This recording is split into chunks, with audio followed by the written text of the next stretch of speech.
The following is brought to you by the People's National Party. Make the trumpets play. Jamaican people want better. Economy coming like stormy weather. Ancestors are turning on them grave. To get change beyond, we can do it together.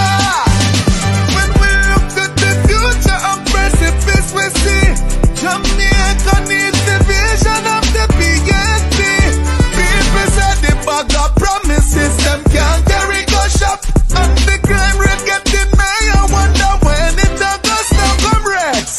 Jamaican people want better. Economy coming like stormy weather. Ancestors are turning on them grave. We get change. The proceeding was brought to you by the People's National Party. The following is brought to you by the People's National Party. Make the trumpets play. Jamaican people want better. Economy coming like stormy weather. Ancestors are turning on them grave.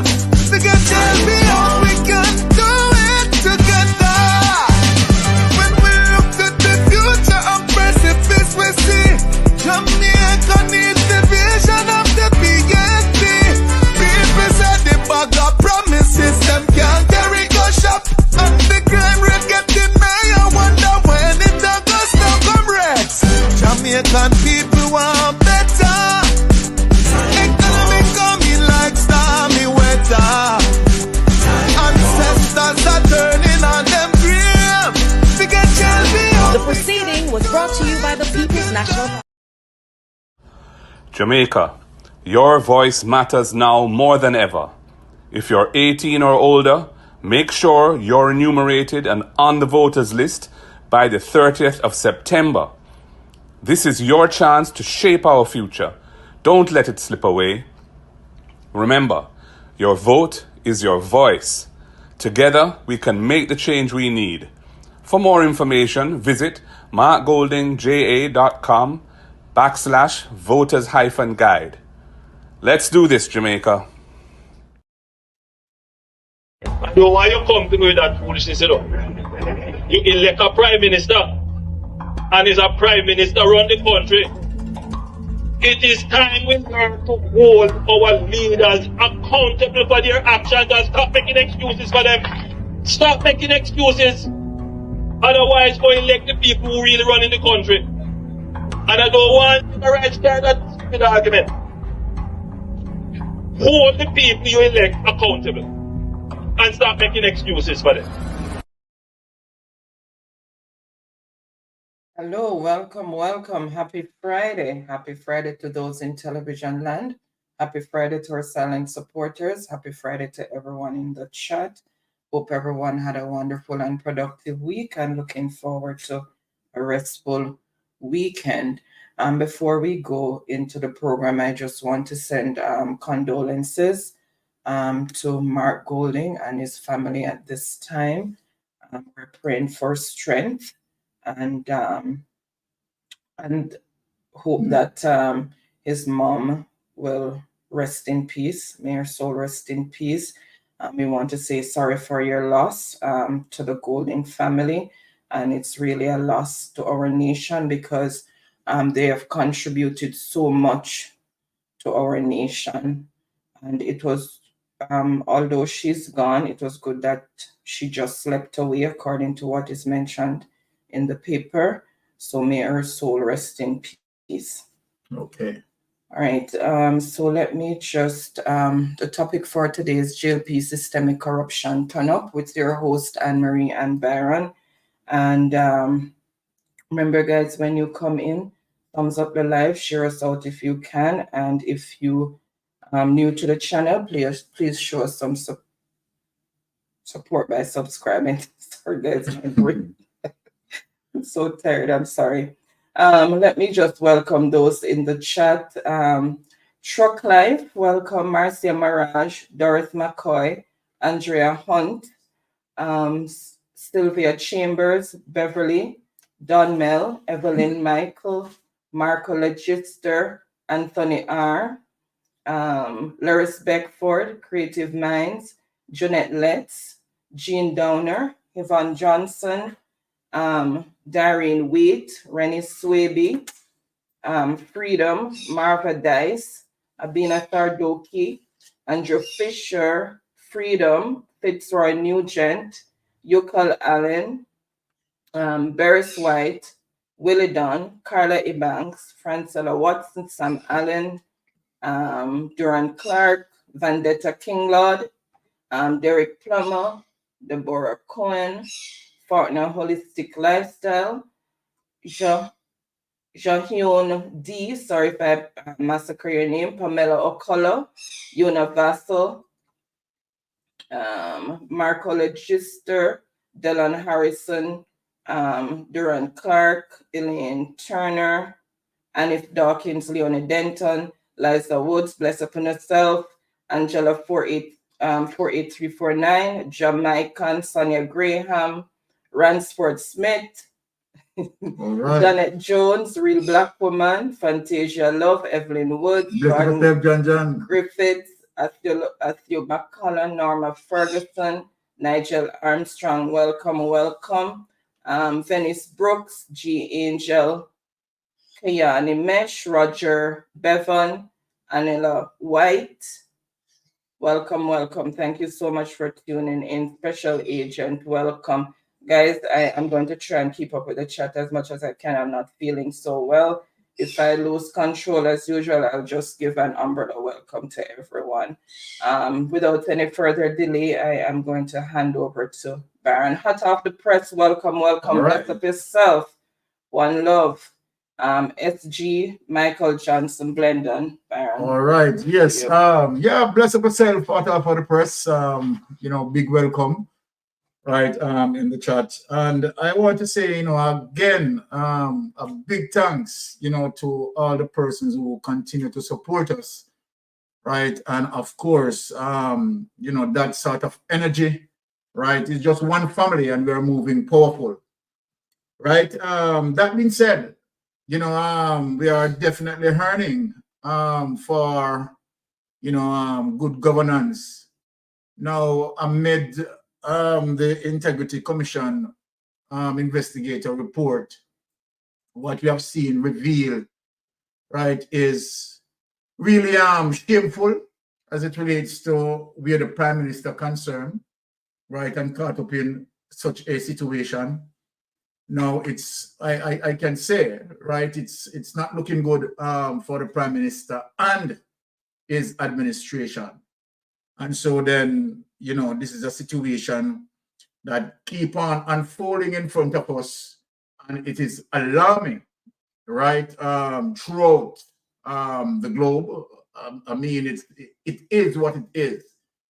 Where we have seen the report and we talk about, resemblance of money laundering, right? No to be about that, right? It's really an eclipse as it relates to Andrew Holness-led government.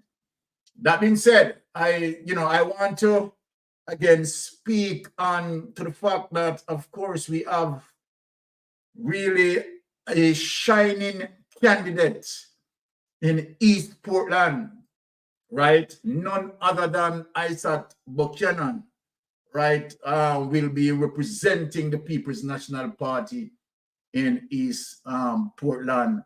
Very good candidate, right? And trust me, as it relates to service, we know what Isaac capability and capacity, right, will do, the changes that Isaac Buchanan, right, will make in terms of, when general election comes and we vote for him, right? We know as it relates to work that Isaac Buchanan had been accomplished. So of course we are on that train with Isaac Buchanan in East Portland. So East Portland, let me say this to you tonight: make sure you're galvanized you enumerate and ready to go out and support Isaac Buchanan, right? Let me just give display a clip as it relates to, you know, of course, an endorsement that Isaac Buchanan, right, is getting, right, and we love it, right? Let me say this specifically clear. So without any delay, let us play that clip and show that endorsement, honey.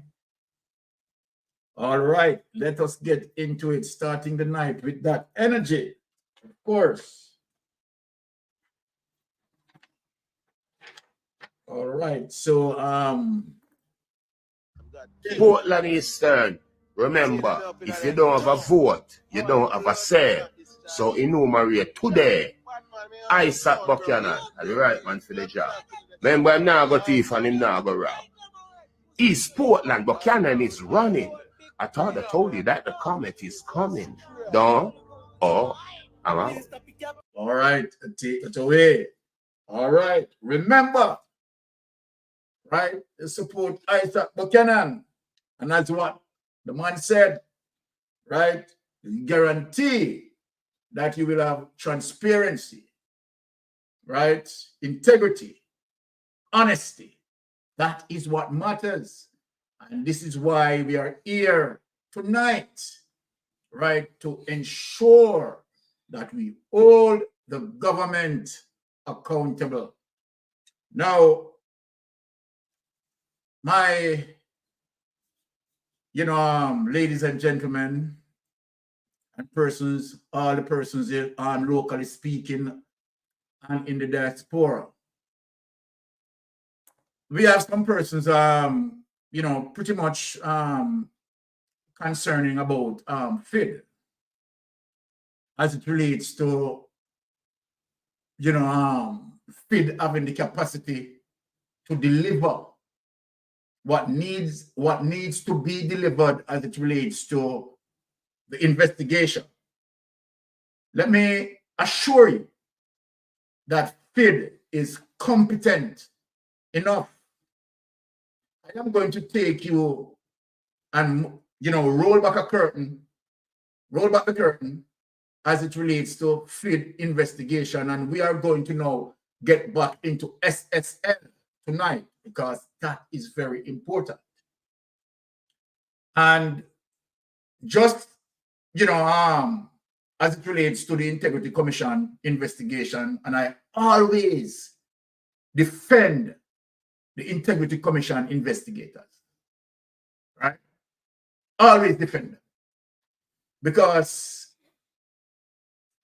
they have done what we call, you know, a detailed investigation, very comprehensive and an impactful, a report that is damaging to the Jamaica Labour Party and in extension, Andrew Holness.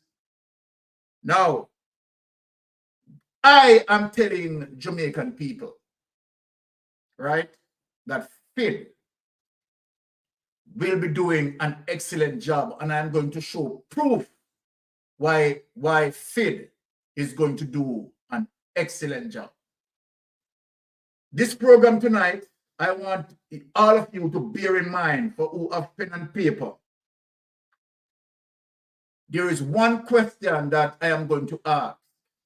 And tonight, after asking that question, I want the entire social media to light up with that question that I'm going to ask. Right? That question concerning FID. That question concerning FID. And so then bear in mind that the entire program that I am doing right now built around that one question that I am going to ask. Now, bear that in mind. Now, without any delay, let us give some insight into where we are going tonight. Without any delay, wifey, press drop. Let us get a little bit of insight into where we are going tonight. I want people to follow me tonight in a very detailed way.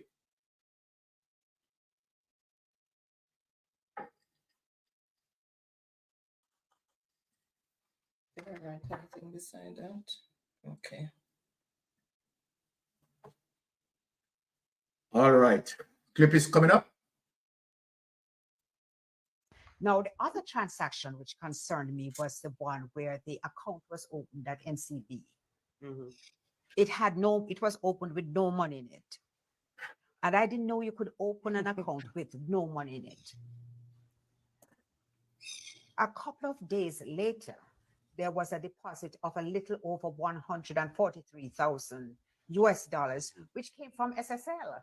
Fresh And in drop. the context of the discussions which we have been having about SSL, I believe that the Prime Minister needs to address this and explain how and why that money came into his account from SSL. It was deeply concerning to me, and I'm sure that it must be deeply concerning to all the people who not only lost money, but know people who lost money. And you know, the number one concern is what happened to borrowed money. Take it away. All right, from that excerpt that we had just listened to, let me explain it a little bit. And for people to get the full understanding of what I'm saying here and what we just heard. And we are going to get back into the report and show some details. Now, my Jamaican people, where am I going? As it relates to what we just heard, where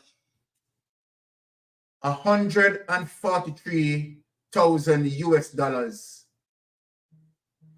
was placed in a NCB account belonging to the Prime Minister, and the investigation revealed that that account opened with $0. This is gigantic. Why this is so? Now, the banking entity is in a dilemma. The banking entity has some serious questions to ask, but I leave that for FID investigators. Leave that for FID investigators. Where in today's society, whether first world or third world, where you go to a bank and you took out an account with $0, where in this hemisphere such a thing takes place. So the bank has questions to answer. Now let me speak to Andrew Holness, because Andrew, as I said, you are more than in a predicament. Sir, what you are looking on is serious prison time. Let me explain it to you. Now, let me remind you of the 1995 financial meltdown. You told us that you took out your account in 2021. Of the 28 bank accounts that you have, based on investigation, cannot verify that any money came from your account and going to SSL to begin your profile account. Then let me ask you, Mr. Prime Minister, why the reasons are you getting money from SSL? How could that be? Based on what we have, and I'm not saying, let me say this. I am not saying that unless you have more than 28 accounts. Unless there are other hidden accounts that have not yet established. But based on the 28 accounts that you have and what we track, we are not seeing where any money taken from your account as it relates to the 28 accounts and where that put into SSL to begin your profile account. So this is very serious. So then, let me say this. Then, is it a situation where you, along with you cross-carry, and you cross-carry who had run this rodeo before as it relates to 1995, right? Align himself with Paul Cheng Young, and where they have taken investors' money and transfer it to their personal use. So then, are we looking at, let me ask Jamaica, are we looking at a collusion between Andrew Holness and you cross-carry as it relates to that sort of operation, where now we could determine if that is so and that is the case? Then we would now determine that SSL is actually a Ponzi scheme. Is it really something that really we need to think about? Because if you don't have a profile account in SSL, we have seen that you have gotten money out of SSL on more than one occasions. You have gotten money out of SSL 2011, right, to purchase the land in 4 transactions. And we sure know that you have gotten money out of SSL 2021. And we also sure know that based on the Integrity Commission, right, investigator report, seen based on the report, you have gotten money out of SSL another 2 or 3 occasions. So roughly, based on what we have you roughly 4 or 5 times getting money out of SSL. Prime Minister Andrew Holness, this is serious. This needs prior. Prime Minister, Mr. Holness, this needs prior.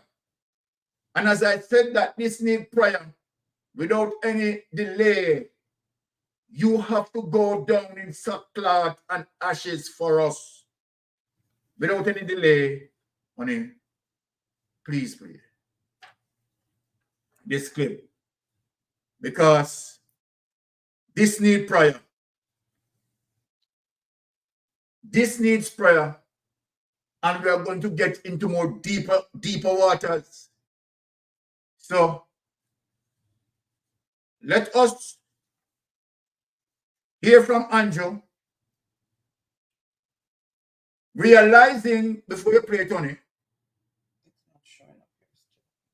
right, realizing that he had done the ultimate wrong. But Mr. Holness,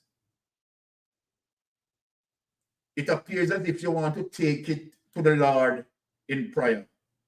So we will sit and we will listen to you. Play.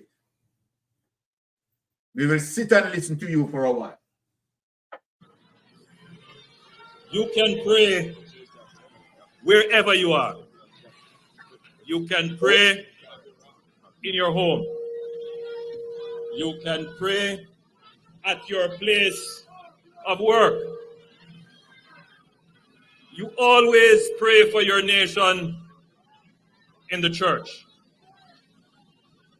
But there is always something symbolic when the leaders of the nation say to the people of the nation, let us pray.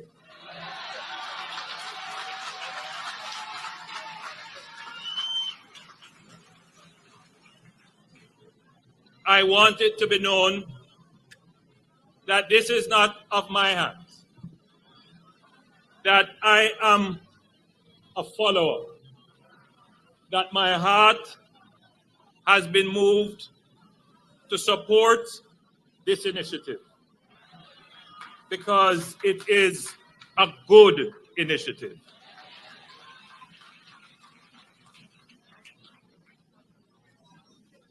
We pray not because we don't want to work.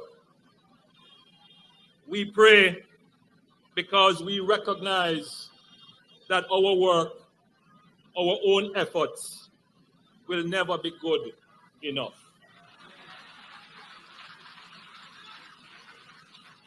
We pray because we recognize that there is a force that is stronger than us.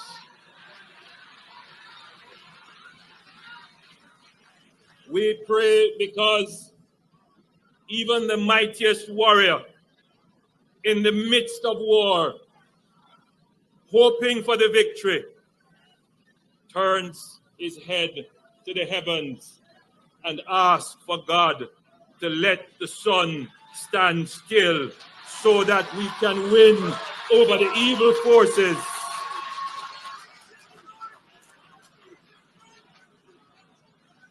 Eternal God and Father,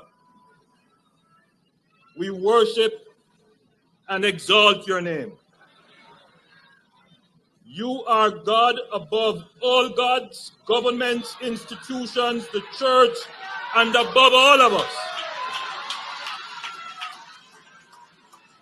And now, O God, according to your will and purpose, I come into agreement with all prayers which have been prayed and ask that you grant them in Jesus' name. Eternal Father, throughout our history, many have wronged us, our loved ones and our nation from time to time. We forgive them all and give these matters into your hands today. Lord God and eternal Father, I come to you today on behalf of my nation, my family. My wife is here with me in prayer.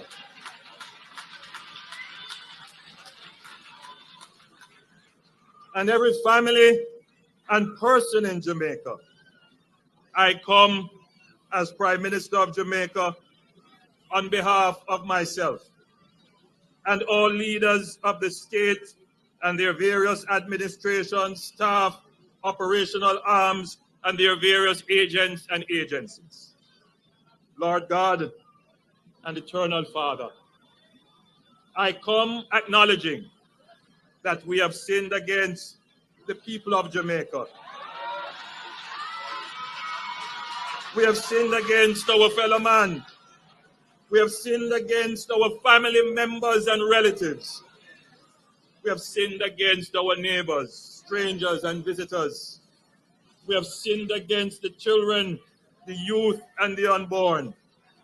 We have sinned against the poor and the weak and the elderly and the sick. We have sinned against the free and the imprisoned.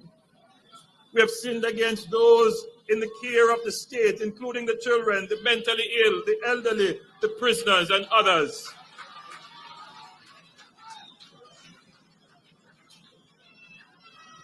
we repent, O God, of all our sins committed against these and all persons, local and international, in the name of Jesus Christ of Nazareth.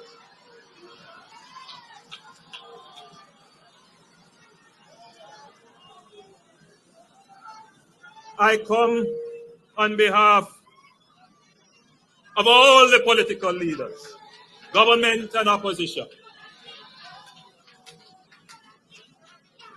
I come on behalf of the Parliament of Jamaica, all the cabinet members, all the senators, the legislature, all members of the judiciary and the penal system, and members of the security forces, O Lord. I come on behalf of all institutions, individuals and groups throughout Jamaica represented in the civil governance system, along with their administrations, managers, staff, membership, and followers. I come acknowledging that we have sinned against you. We have sinned against our people, and we repent, and we ask for forgiveness, mercy, and cleansing in Jesus' name.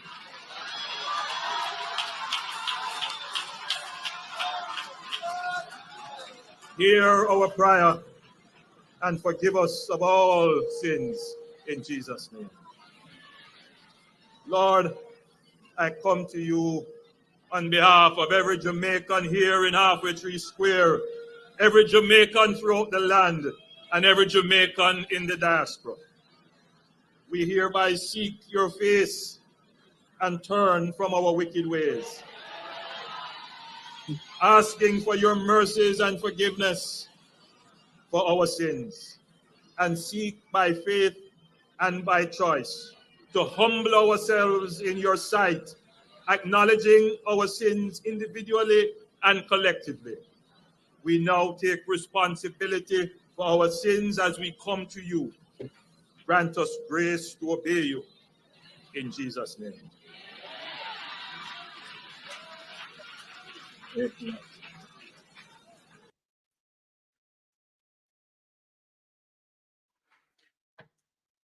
People, there you have it. The Prime Minister acknowledging that he have sinned against the poor, against the Jamaican people, against the poor, the weak, the elderly, and the sick. Now, Jamaica, under the administration of Andrew Holness, we have seen our education system trampled on, depleted. Our teachers, majority of our teachers have been migrating. We have seen under the Andrew Holness-led administration our healthcare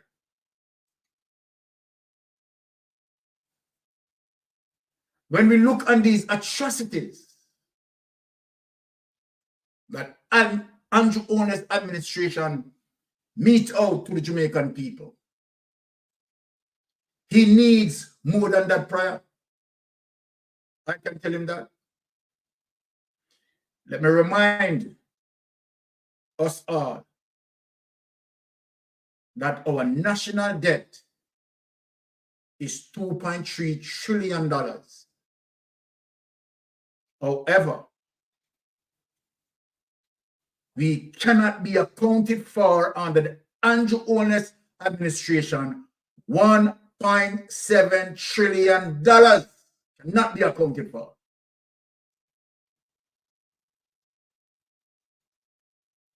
And so then we see our healthcare in a deplorable state. We have seen the PR. However, the PR cannot address any of the situation. The healthcare is in a crisis proportion.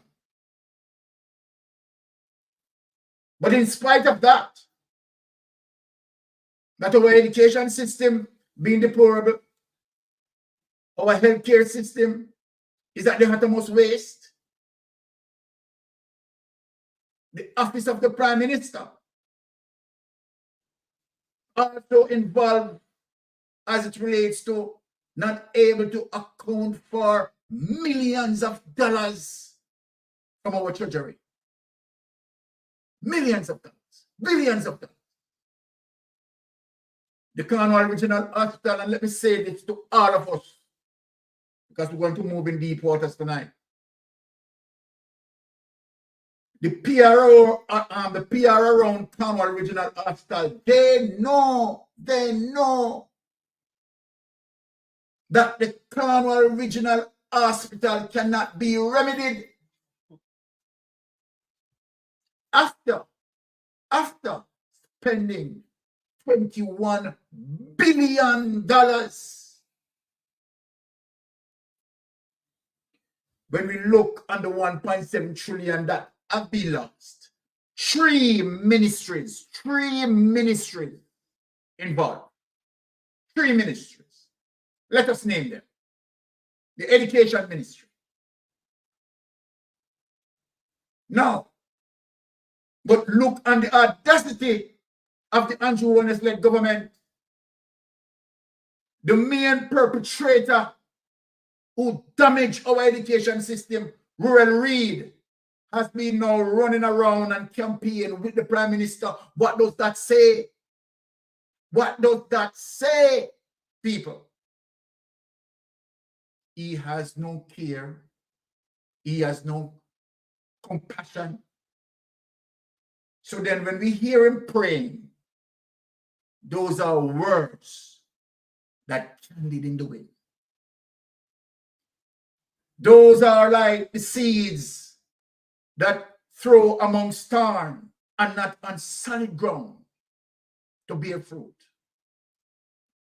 So then, Mr. Prime Minister, you need more than this prayer that you have prayed. When we look on the healthcare sector, the healthcare alone responsible for $700 billion of the $1.7 trillion. So we have the Education Ministry, the Healthcare Ministry, and, the Prime Minister. No surprise there. The office of the Prime Minister involved as it relates to unable to account for $1.7 trillion that cannot be accounted for. Cannot be accounted for. But is that our, main issues? Our main issue that we have is from the onset, let me speak this, of the Andrew Holness-led government, because where I'm going tonight, it's very serious. From the onset. Now, we as investigators, when we are investigating, or any investigators that out there, anyone who are listening to me, they will tell you that when we are investigating as investigators, we pay close attention to the pattern of behavior. The pattern of behavior, right, is what we call modus operandi. But from the onset of the Andrew Holness-led government, what did we witness? What did we witness? From the onset, this is what we witnessed. The Andrew Holness-led government decided that they were not going to sign the code of conduct. What does that mean? What is the code of conduct? One of the primary items in the code of conduct is honesty and integrity. So people, I want you to follow me tonight. The main item in the code of conduct is honesty and integrity. Right? So when the Prime Minister from day one decided not to sign the code of conduct and influence his team not to sign the code of conduct, the Prime Minister was saying to us all that he's not an honest person, he has no integrity, and he's not going to deal with any checks and balance. So when we as investigators look on that, we say his intentions in terms of what we are seeing in the Integrity Commission report was premeditated. The Prime Minister did not stop there. The Prime Minister was in pursuit, right, of getting rich on the back of taxpayers. The Prime Minister pursued to silence the Integrity Commission investigators, executing Section 53, subsection 3 to muzzle the Integrity Commission. Now, if you are for checks and balance, you wouldn't do that. You wouldn't do that. But obviously, your plan was well in gear to execute. And this is one of the reasons why you caught up in this conundrum. This is the reason why. We know that Nigel Clark, right, had been following you as it relates to your shell company, and where Nigel Clark had been a director in your shell company prior to get into the political atmosphere. It was not only Nigel Clark who have been aligned with your shell company, being a director. Donovan Williams. Yes, Mr. Williams. Yeah, you run along with Andrew Holness prior to you get into the political system. So we know that we have that history, right? That you guys were unpicked. You guys, you were selected for such purpose that we have witnessed in the Integrity Commission report. Yes, you were selected, you were drafted, yes. And of course, Nigel Clark, you have provided some umbrella protection for the Prime Minister, umbrella protection for the criminal code, umbrella protection that you have provided. Now we are going to get into it to show the world in terms of how you, Nigel Clark, protect the Prime Minister, preserve him for his wrongdoing. We are going to get into that tonight. Now, we have seen that, of course, what is more worrisome, yeah, we see the Prime Minister, based on the report, yes, one of the 8, but who are the other 7? Interesting. Who are the other 7? We know that the Prime Minister and his wife, they fight together, so we'll presume that, okay, Mrs. Holness, probably, just for safety, right, may be one of the 8. So we can presume that we know 2. Now, we have seen the Prime Minister having 28 accounts, and surprisingly, his wife's name doesn't attach to any of the 28 accounts that we are looking at. Now, I want to know if there is an independent investigation with Juliet Holness, and where we're going to see other accounts bearing out in that, because we know for sure, as it relates to the 2021 statutory declaration of Andrew Honest that filed with his wife. We know that the house at least flat as it relates to the current market value of $800 million was not listed. So people, you can go back to Andrew Honest's statutory declaration for 2021 and you will realize that that should be listed on the assets, right? Under the line item of assets, nowhere that has been listed. So then let us presume that there could be an independent investigation into Mrs. Honest that we are going to get later, Bangarang, and how many accounts possibly that Miss Honest have. Remember, we are just asking questions. So if Andrew Honest have 28 accounts, right? And if it is that Miss Honest may have other accounts, you know that is going to be serious bangarang. I'm not saying that that is the case, right? I'm just asking questions. We're just going through. Now, let us get into some of the controversy as it relates to how Andrew Honest, right, is able to stronghold, right, his entire administration. So then anything what Andrew wants, Andrew gets. And so then because of other persons who know that they are corrupted and in alignment with Andrew, they have to defend him. That is the key point. They have to defend him. And so then even when they see the obvious wrong,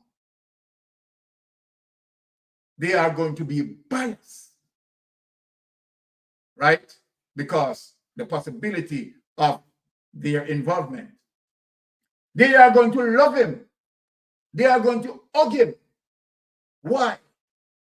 Because of course, Andrew made them eat food. Yes. So then Andrew Honest, right, as it is not able to discipline anyone and cannot discipline anyone because they know what Andrew is doing and Andrew know what they are doing. And so then everyone has to be protected of each other because everyone is eating a food. So then Andrew Honest also have his side men like Chopper John, who eating out of the trough, who we had exposed, showing you that this man is an F1B person and getting job at the Western Regional Children Hospital as a project manager, getting project manager paid, and he has not been certified. Let me back up ourselves. So when Peter Phillips accused him of that in 2015 on the campaign trail, right? When Peter Phillips accused him of that, we know now that Peter Phillips was not wrong.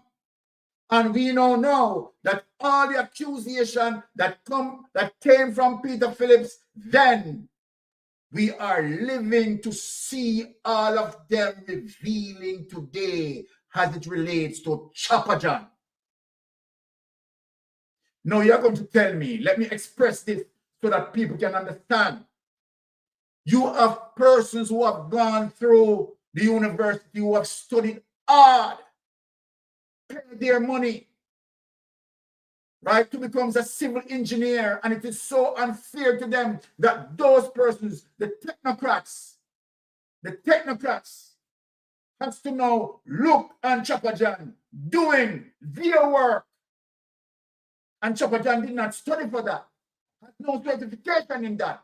And the technocrats who studied has not been employed. This is a national disgrace.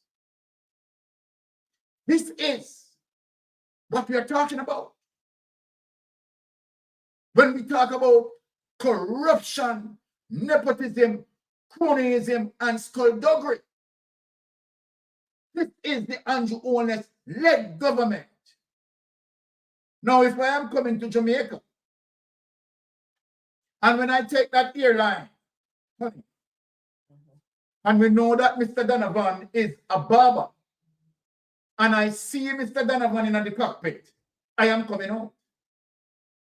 I am not flying because Donovan is a barber. Here you have an F&B person at the Western Regional Hospital mixing up concrete and cement. This one is an F&B.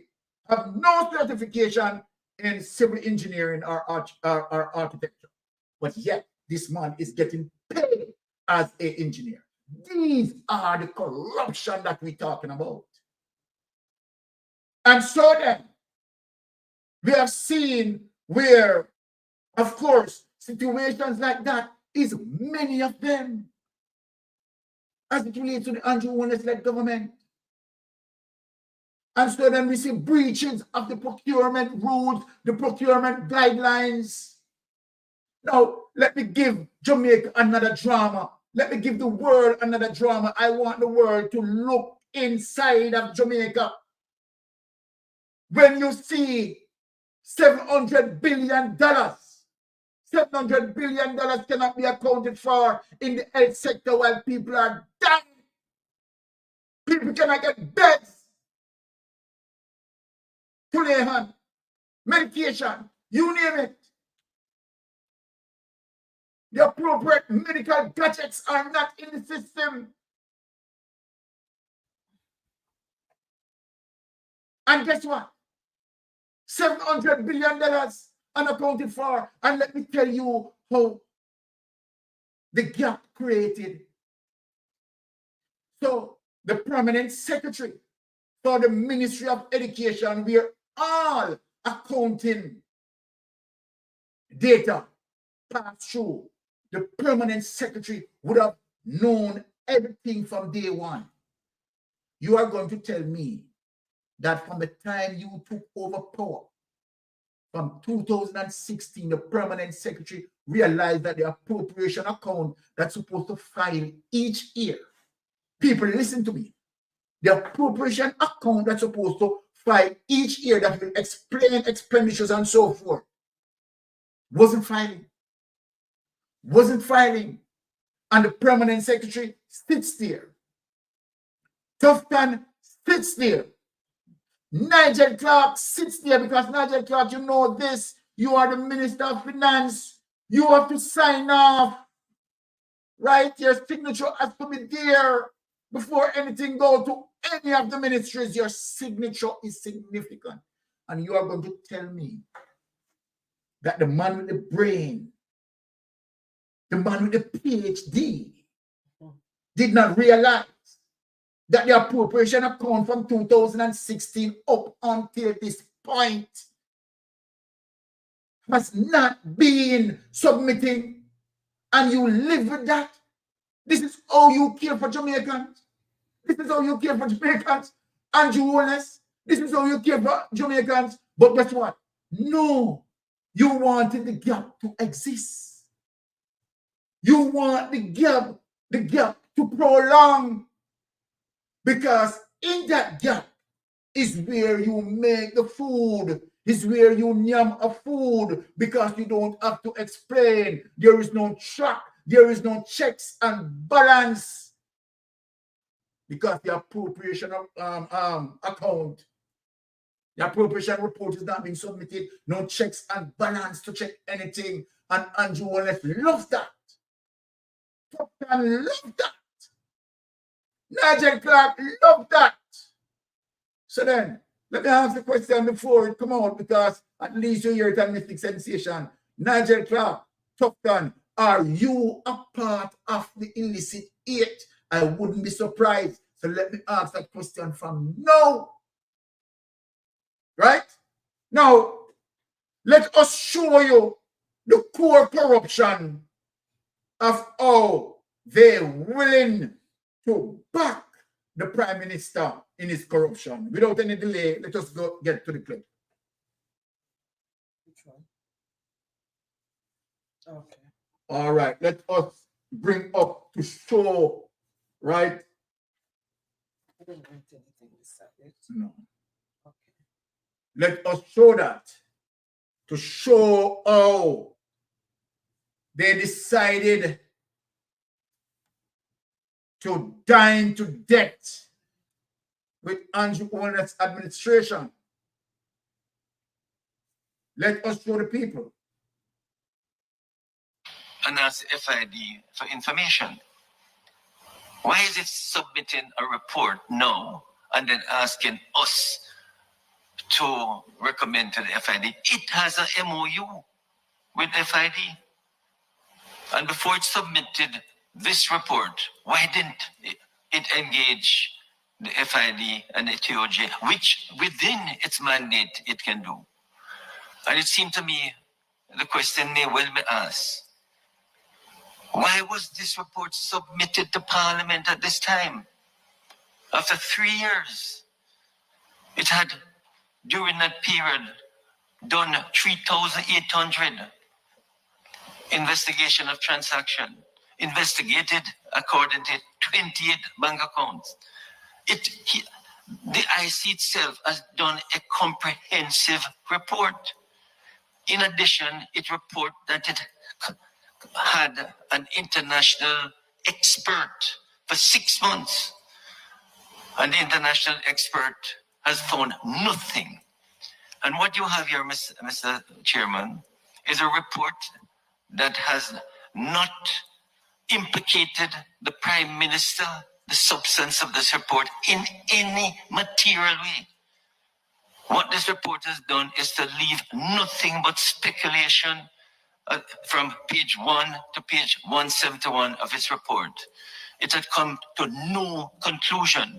And because it has failed to come to any conclusion, it is now asking for the FID and the TAJ to assist it in coming to some conclusion. I have much more to say, Mr. Speaker, Mr. Chairman, except to say I cannot support the President motion. Thank you, Chairman. You know, I am taking serious note of the motion that has been advanced by Member Robinson. And it puts into focus for me the importance of us as a committee ensuring that the Integrity Commission and the officers are brought before us before this moves any further. And I say this because after examination of the report, thorough examination, it is laden with statements that are clearly prejudicial, more than they are probative, statements that have had no bearing on the findings or ought not to have had any bearings on the findings, but that have been particularly included for a reason. I wonder, Chairman, if we ought not to be calling the IC before us to discuss the matter, to really investigate and determine, is this a matter of malicious prosecution, where clearly you see the inclusion of things intended to harm the declarant rather than to seek justice. These are matters that we have to explore because it is highly inappropriate, in my view, for an investigation to be completed and for there to now be an effort to redetermine the matter. Section 7 of the Integrity Commission Act speaks directly to cooperation between other bodies and agreement and arrangements, and it allows the Commission in the performance of its functions to cooperate with any person or body that it may deem appropriate, including those bodies that it is now seeking to redetermine this matter, that it itself has concluded.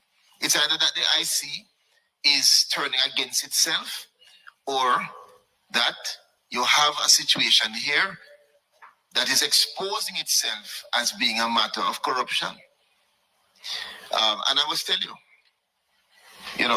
I am very concerned because as a nation, if we intend to address corruption, Mr. Chairman, we must ensure that those with the primary responsibility are not including any contaminated or corrupt operation in that effort. And I speak very seriously on it, boldly. This is laden with procedural irregularities. And I hear Member Powell saying that it has never been done. That is a weak argument in relation to addressing this matter that relates to our Prime Minister, who has been subjected to the most extensive and the most expensive investigation.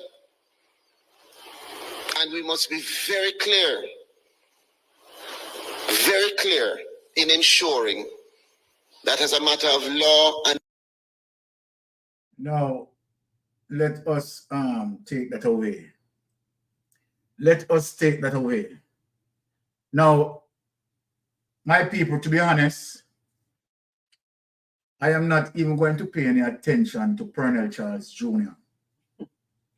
Right? Because obviously, this is who we call a political lunatic. Definitely. Now, let us go to Delroy Chuck. That his line of argument is saying that the Integrity Commission report, investigation report, right, has nothing in it to implicate the Prime Minister. Now, I know that Delroy Chuck should be a smart man. But you can see how the politics work in terms of them defending, right, the wrong, and defending the party and not defending Jamaican interests. Obviously. They see the political bias. Now, I want to say something to Delroy Chuck, if you are listening, Delroy. When the Prime Minister opened an NCB account with $0, and after a couple of days, $143,000 US went into his account from SSL. And where you look on the report and cannot determine whether or not the Prime Minister did withdraw any money, right, from any of the 28 accounts to put in SSL. However, SSL is putting money in the Prime Minister's account. And you don't see where that implicate the Prime Minister. Let me ask you a question again. Delroy. Chuck. You didn't see where Beretta had given the Prime Minister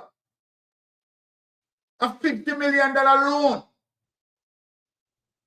where the Prime Minister did not use any security in getting that loan.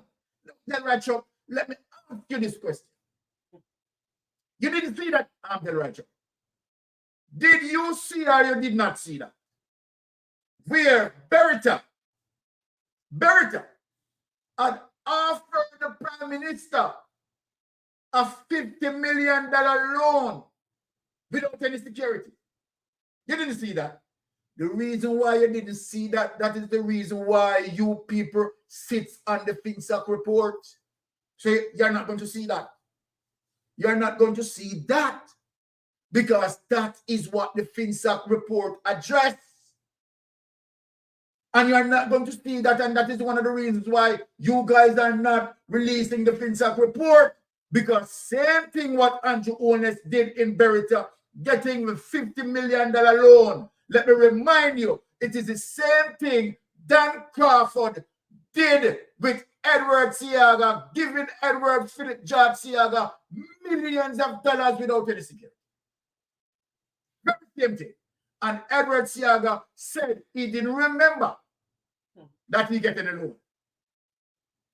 So then, right, Chuck, you are not going to see that the report implicate the Prime Minister. You're not going to see that. You're not going to see resemblance. You're not going to see parallelity. You're not going to see the parallel lines between what Andrew Wallace did and what took place in FinSA. Took place as it relates to the meltdown. And where the People's National Party have to create FinSA to clean up the mess. You're not going to see that. So then, okay, the report has not implicated the Prime Minister, my. You know what, the right, Chuck? It is not even about your statement. It's about the situation that you're undermining the people's intelligence. That is what hurt me. That is what hurt me. Now I'm going to show you something there, right, Chuck? Now let us get into and open one more door and peep in. Now without any delay, let us hear some discussion around the Integrity Commission report. And let us dissect that. So did the Integrity Commission go wrong when it sent an incomplete investigation report to Parliament? That's been a big talk over the past week, and that's our topic for this edition of All Angles. Thank you so much for joining us. I'm Dion Jackson Miller. Joining me in studio, we have Shireen Golding Campbell, Government Senator and Attorney at Law. Matonda Makula is with us on Zoom from London, a Jamaican barrister, and also in studio, Attorney at Law and commentator Clyde Williams. Now, just before we go to them, yesterday, Parliament's Integrity Commission Oversight Committee met, and the report, as you can imagine, was one of the things they were discussing. So let's listen into this short excerpt, this in relation to a motion that opposition member Julian Robinson had brought to the committee to try to get the committee to endorse a recommendation from the Integrity Commission that the report should be sent to the Financial Investigations Division. Wix. One platform, any website, unlimited creation. The letters asking us to support the submission of this to FID. But I think it would have been proper if the support was sought before it was submitted. It has already been submitted to FID, so why ask for support at this stage? Secondly, I don't believe it is within the remit of the Integrity Commission to submit such report to any other body except Parliament. I've never heard of any instances where we have not accepted the recommendations of the Commission. And what Member Robinson and myself are seeking to do is to, in relation to that specific recommendation, and it is quite clear that it is an ongoing process, because when the FID does its investigation, I'm certain it will report back to the Integrity Commission, and after which we expect to get another report. Okay, and therein lies a lot of the source of the controversy. I should say as well that we did invite a representative for the opposition to be with us. No members were available for tonight's program. All right, so I'm going to go around the room with a quick round robin. First of all, just yes or no. First of all, and then we can dig. Lawyers don't like yes or no. And then we can dig into it. So, did the commission go wrong in sending the report to Parliament in the way it did, Senator? Yes. Okay, Clyde Williams. We wanted a complete report, not an incomplete one. That's a yes. It's qualified. Okay. It's qualified. Okay, Matonda Makulo. I think not. My answer is no. Okay, it all does right. provide reasons. All right, well, let's dig into those then. Senator Golding Campbell, why yes? Yes, because they have sent a report to Parliament meaning an investigation has been conducted, a report has been completed, and a report has been tabled. That signals the end of an investigation. That's what the Act tells us. The report does not indicate at any point in the report that this is an interim report, which they would have the ability to submit to Parliament under Section 36. What we have is the end of an investigation and a report detailing the findings and recommendations coming out of that investigation. To ask the Parliament, there are two things. To ask the Parliament, one, to support their referring a completed report, a report on a completed investigation to another body, is inappropriate for two reasons. Parliament has no such authority. The Parliament can't go around referring people for investigation. That is not within any of the powers of any of the 63 parliamentarians. And secondly, having landed the report, tabled the report in Parliament, the only thing that the Director of Investigations or the Integrity Commission can do is refer it to their Director of Corruption Prosecution for a ruling as to whether or not the declarant is to be prosecuted. There is no further action to take on it. Okay, Clyde. The Integrity Commission has a certain amount of discretion to work and cooperate with other bodies, public bodies unauthorized. Though they haven't called it an interim report, that's how I've read it. Because I've read it that way because of what the chairman has also said in his letter when he said, no question of certification will arise until FID is completed its work. I don't know the nature of the memorandum of understanding between FID and the Integrity Commission. But when I saw it, I recognized that they had not acted on some of the big issues, the tax compliance issues with the companies, the questions of whether the amount of monies in bank account of companies, whether the investigator saw any capacity to earn such monies. Those are things I understand him to be saying outside of his scope of time and also resources, hence the reference to the referral to recommendation to the commission to send it on to FID. So it is in that context that I read the thing as an incomplete, inconclusive report. I find that unfortunate because all of us in this society waiting for, and as Shireen said, you expect when investigations come that when you send the report, it will be complete. But when I read it, I realized it is incomplete because more than 3/4 of the report, no ruling has been made on about 3/4. The compliance issues with the tax, the question of the earning capacity of the companies in relation to the monies they have in their account, the question of whether or not the Prime Minister used monies in a charity to buy some bonds in his name, partially funding and so forth and so on, the question of the conflict of interest with his business partner being chairman of these. So those things are the substantive things in the report, and they were all inconclusive. So I just concluded it was incomplete, and I was dissatisfied. But I don't think it is beyond the Integrity Commission under the law to send the report to FID. Section 7 says a whole range of persons, competent authorities. FID is one of the competent authorities, the DPP, and a MOCA and a couple others. That if those entities are investigating and request, then they can send all information they have to them. And again, the memorandum of understanding. So that's why I have qualified my thing. Disappointed, recognizing that it is not complete when you look at the substance of it. So I saw it as interim, though it doesn't say interim. And the chairman saying, I can't certify until, I can't come to a decision yet on certification until I get the FID work. That's not yet complete. Couple things there, but Matondo, why are you saying no issue? No, you're on mute.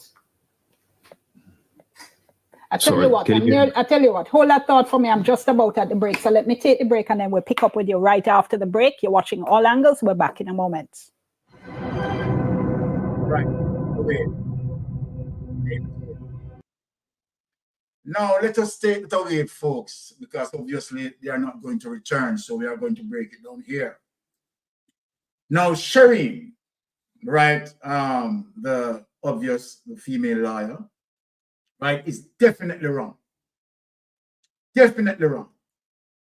What she's saying is that the IC, right, had completed their report.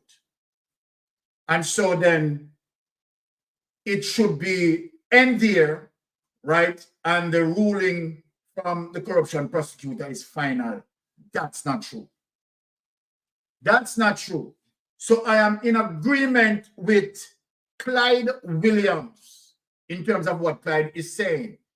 Clyde is saying that based on the context of the report, it is telling you that this is an interim report. And why it is an interim report simply means that the report is incompleted. Clyde spoke on areas that were not addressed, or areas where the IC investigators did not send to the corruption prosecutor to be ruled on, which tax evasion. I'm going to call it a different name, because it is what it is. You know, they are lawyers and they have to be what we call politically correct. But you know, on here, social media, we're raw. We call it as it is. So there are particularly 3 areas. The tax evasion area, right? The conflict of interest area, and the possibility of money laundering. And where I look on several of these accounts where money is moving from one account to the other, then it's, you know, you show you you know, a money laundering mechanism being going there, right? So obviously, definitely, this is an interim report, a report that is incompleted. And that is one of the reasons why the director of investigation said specifically, so Shireen, have you read all the report? Because the DI stated, this is what the DI stated. The DI stated that there is no certification will arise until FID complete their investigation.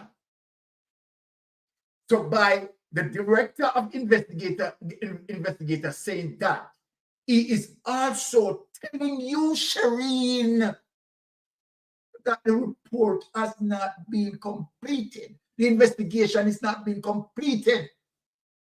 And why the investigation is not completed, let me also say to you, Shireen, it has not been completed because the Integrity Commission investigators have met a roadblock, in the sense that when they asked Andrew Onus as it relates to certain questions, Andrew Onus was not cooperating as it relates to giving the specific answers to those questions. So then, the Integrity Commission investigator said, okay, as a result of that, we are not able to go any further. So Shireen, as a lawyer, you need to read and comprehend. You know? I think you have a problem with comprehension. I think comprehension is your main problem, right? Yes, you can read, but obviously, if you claim that you read this in its entirety, right, and you process it, you understand, as it relates to your comprehension, and you are saying that the report is completed, then I have to ask you that you need some basic school training. Honestly. Because obviously, based on what the DI said specifically that there is no certification will arise until FID complete their investigation. So what does that mean? What did you deduce from that? So that is what your interpretation, that they are saying, based on what you read here, that they are saying that they completed their investigation is not completed. Right? The investigation is not completed. So then something will wrong. Well, you know, people, let me say this to you. Now you can understand why Andrew Holness using lawyers like these, right, taking on a Mark Golden, always lose. Now, people, you can understand without any doubt why lawyers like these who are defending Andrew Holness, right? That is one of the reasons why they have never won a case in court against Mark Golden. When you have lawyers like this suffering from serious brain depravity. This is serious. Now, let us move on. Now, people, where Mystic Sensation is going from here is going into serious waters. So let me prepare myself and get my documents straight. All right. People, now we are going to go to a chronological sequence for you to understand. So we are going to get back into the report where this centers around SSL, but this is important. Remember, when I started the program, I asked you all that the entire program that I am doing built around one question that I am going to ask. Remember, I said that right in the comments. Now we are going to get into it. Without any delay, wifey, let us lift up the report, the IC report, and we are going to read some information as it relates to page 5.834 to 5.845. Okay, before we get into that, let us hear from Dayton Campbell, right? Speaking to the Jamaican people before we get into that. All right, go ahead, honey.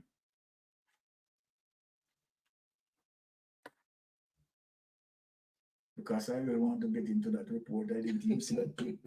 So, all right, we can get back to that. Yeah. Need to get an opportunity to make a decision as to whether or not they are comfortable in continuing with a prime minister that they cannot trust. The people of the country must be given an opportunity to make that decision. And I want to say something before I turn over. I want a video to come from Master. Last time, you can say the way you want to say the speak. But I want to say something. I see a statement today from the members of Parliament representing the Labour Party saying that they support the Prime Minister. And the statement was signed by Edmund Bartlett. And he is the one that say I push this statement. As leader of government business in the House, he push it. But Edmund Bartlett is also the chair of the Oversight Committee that is reviewing the Integrity Commissioner. I said to myself, self, I said, what can really go so? How could it be that the man that is chairing the committee that is reviewing the Integrity Commission Act is going to come out in the face of the report from the Integrity Commission and say he don't believe nothing at all we're in and that, and he must stand with the Prime Minister? I said, what this does all right? So we have some immediate concerns. I want to warn the Labourites. Leave the Integrity Commission alone. The country must have a body that can check without fear or favor on the standing of persons that are serving in the Parliament. And this little thing when the Labourites think that they can use their majority to just go there and change the Integrity Commission Act. It doesn't work. If they attempt to water down the Integrity Commission, then we are going to run. We are taking it to the streets if they go there and decide to the people they can water down. There must be somebody in place that can check what they're going on with. If that money was not in place, all we don't know. Say man take charity money and buy bond and earn interest from it himself. How would we know that if that money wasn't in place? If that money was not in place, how would I know all of the other something that might have gone with? They would not have known. And so I want them to leave it alone. And they come with an argument, make it look like say it's our friend then. Integrity Commission say bad things about our people then. They've given negative report about our people before. They carry man go court.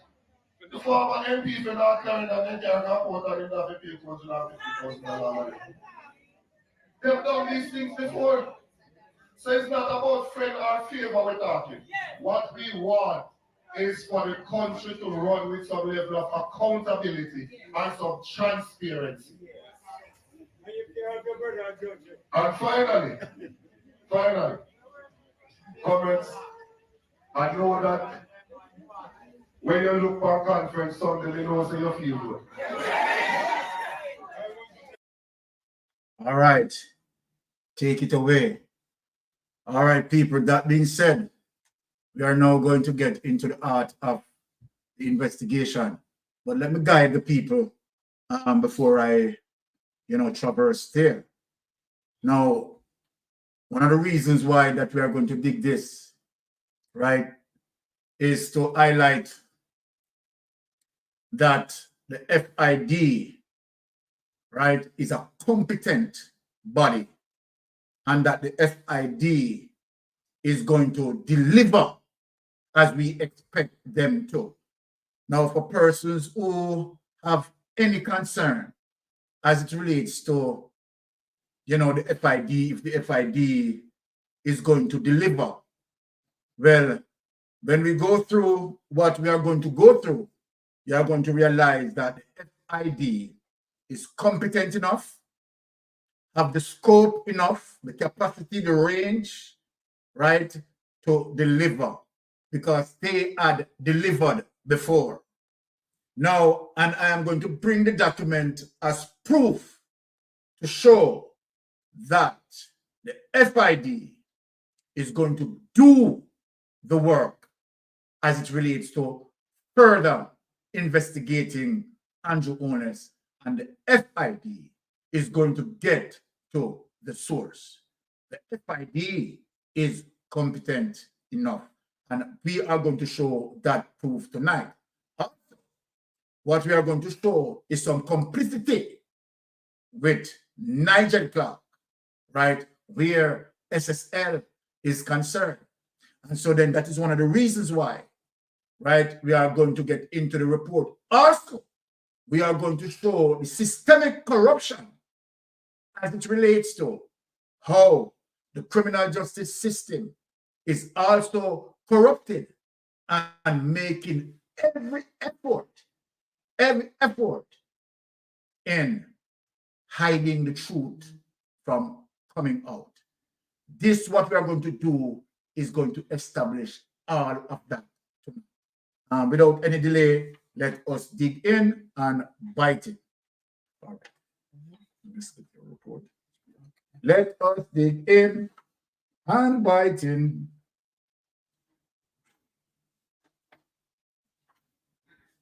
This is the one you want. Yes, very good.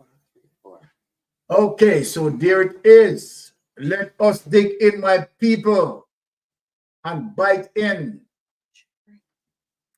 All right, now we are going to look on Andrew Holness as it relates to residential property 5.8.34. On August 31st, 2023, the DI requested that Mr. Holness provide a written explanation to certain questions he had concerning his Mr. Holness assets, specifically those held as business assets.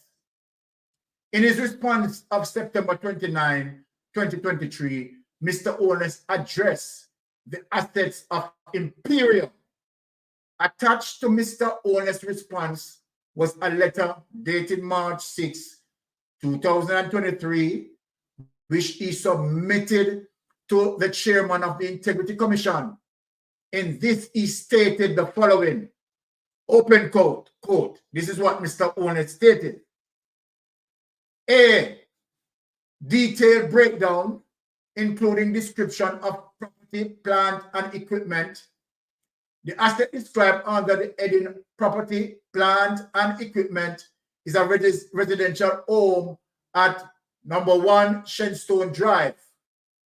This property was transferred from ADMAT Incorporated to Imperium Investment Limited, and the transfer reported in my 2021 statutory declarations. I have attached an updated financial statement of Imperium Investment Holdings Limited with additional notes and explanations. See note 8 in financial statement.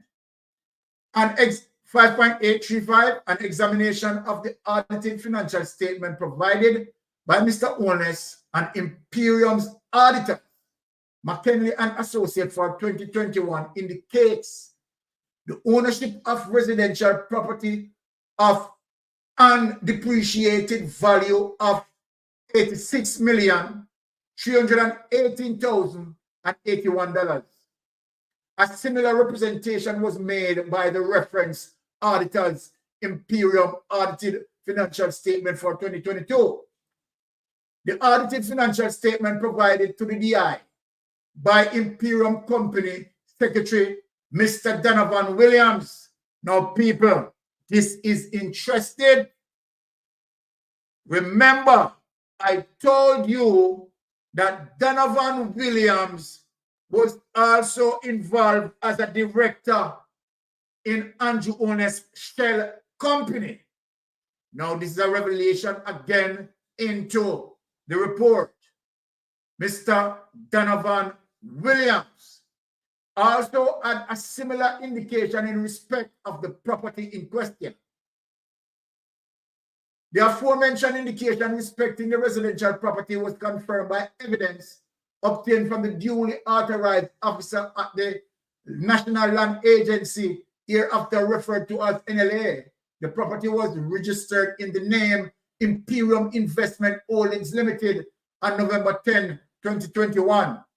The concerned property was transferred from ADMAT Incorporated by way of gift, temporarily setting aside the assets transferred from Mr. Owens' personal to Imperium. The DI sought to ascertain further and better particulars on the assets transferred from ADMAT. In the sense, Mr. Owens indicated the following in its written explanation on the DI, dated September 29, 2023. Let me expound on this. Now, my people, when we are looking on money laundering, we look on the original source of the crime. We look on that ADMAT was the first company that Mr. Owens formed in 2008.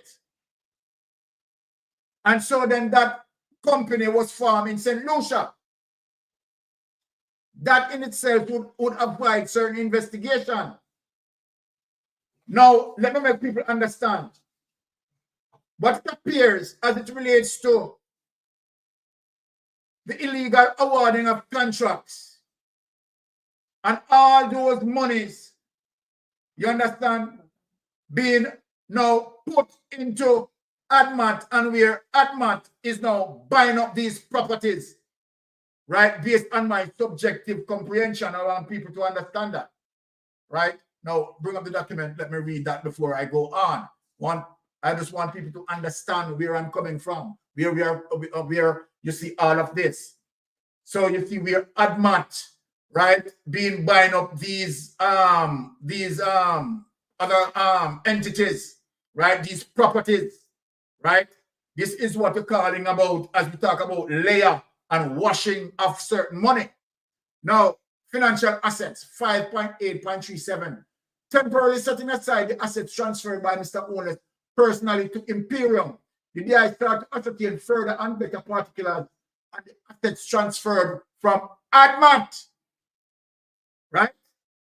Here the DI is saying sought to ascertain further and better particulars on the assets transferred from ADMAT. In this sense, Mr. Onus indicated the following in his written explanation to the DI dated September 29, 23. This is Mr. Onus' response. Question 73, what liquidity of financial assets, if any, was transferred from ADMAT Inc. to Imperial Investment Limited and Estate Bridge Development Limited, Estate Bridge Holding Limited? Answer, in 2008, ADMAT Inc. purchased, right, $100,000, sorry, 2029 US dollars, right, 8% Government of Jamaica Global Bond, right, here it is, 100,000, right, in US dollars global bond. This was held through Stocks and Security Limited. Now, people, why am I going here? Let me read back that over so we understand. In 2008, remember, people, I said in 2008, ADMAT was formed. And to understand money laundering, you have to get back to the original source of the crime. Now you have two situations working here. One, with illegal awarding of contracts, that is one. Two, you are talking about now SSL.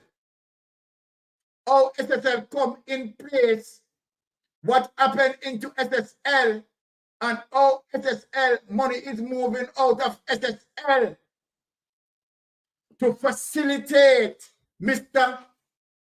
Onus' interest.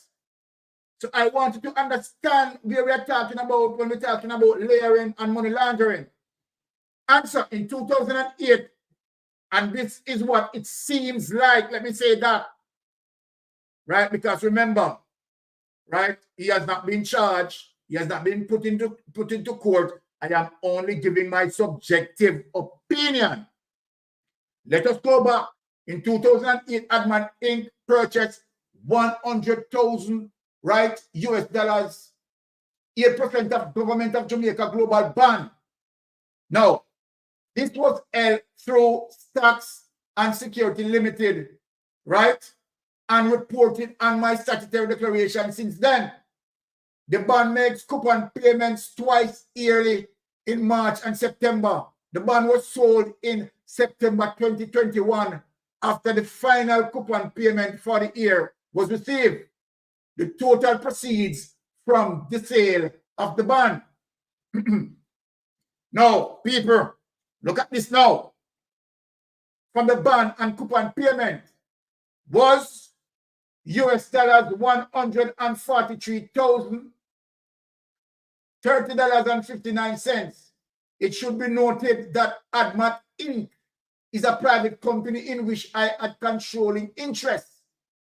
It did not operate a bank account. Therefore, the proceeds were transferred to my NCB US dollar personal savings account. NCB account ended in 87, from which the sum of 142,000 was subsequently transferred to Imperial Investment Holdings Limited NCB US dollar saving account ending 52. Okay, let us go on a little bit here. Now, here it is. Here's the draft. If you pay attention to the bar graph, right? Date 27th of September 2021, right? This amount deposited in Mr. Andrew Onus' account, $143,030.59. Here it is, US dollars, right? From Stocks and Security, right? There is the evidence. Okay. Now, 5.8.38, Having regard to Mr. Owen's explanation above, can we see that? The DI conducted inquiries into the bank accounts to which he referred. When you look here now, people, the DI now in claim said, okay, that is that. So the DI now summons the bank account. In the sense, the evidence obtained from the duly authorized officers at NCB shows that $143,030.59 was deposited to Mr. Owen's NCB account ending number 87 from Stocks and Security Limited, hereafter referred to as SSL, on September 27, 21. The evidence further shows that on October 29, 2021, 142,000 was transferred from Mr. Owen's NCB account number 87. The DI observed a deposit on even date of the same amount reflected in Imperium NCB US dollar saving account now, number ended 52. So remember now we are dealing with two accounts, you know. We are dealing with 87 and we are dealing with 52. The DI notes that Mr. Owen's NCB account 87 was opened on September 17, 2021. When you listen to the Bangarang people, listen to the Bangarang. And that it reflected a zero balance up to September, Papa Jesus, 27-21.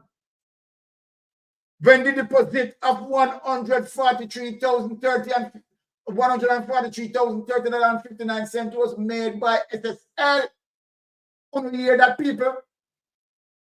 Imperium NCB US dollar saving. I wonder if it fly over the people in there. Right?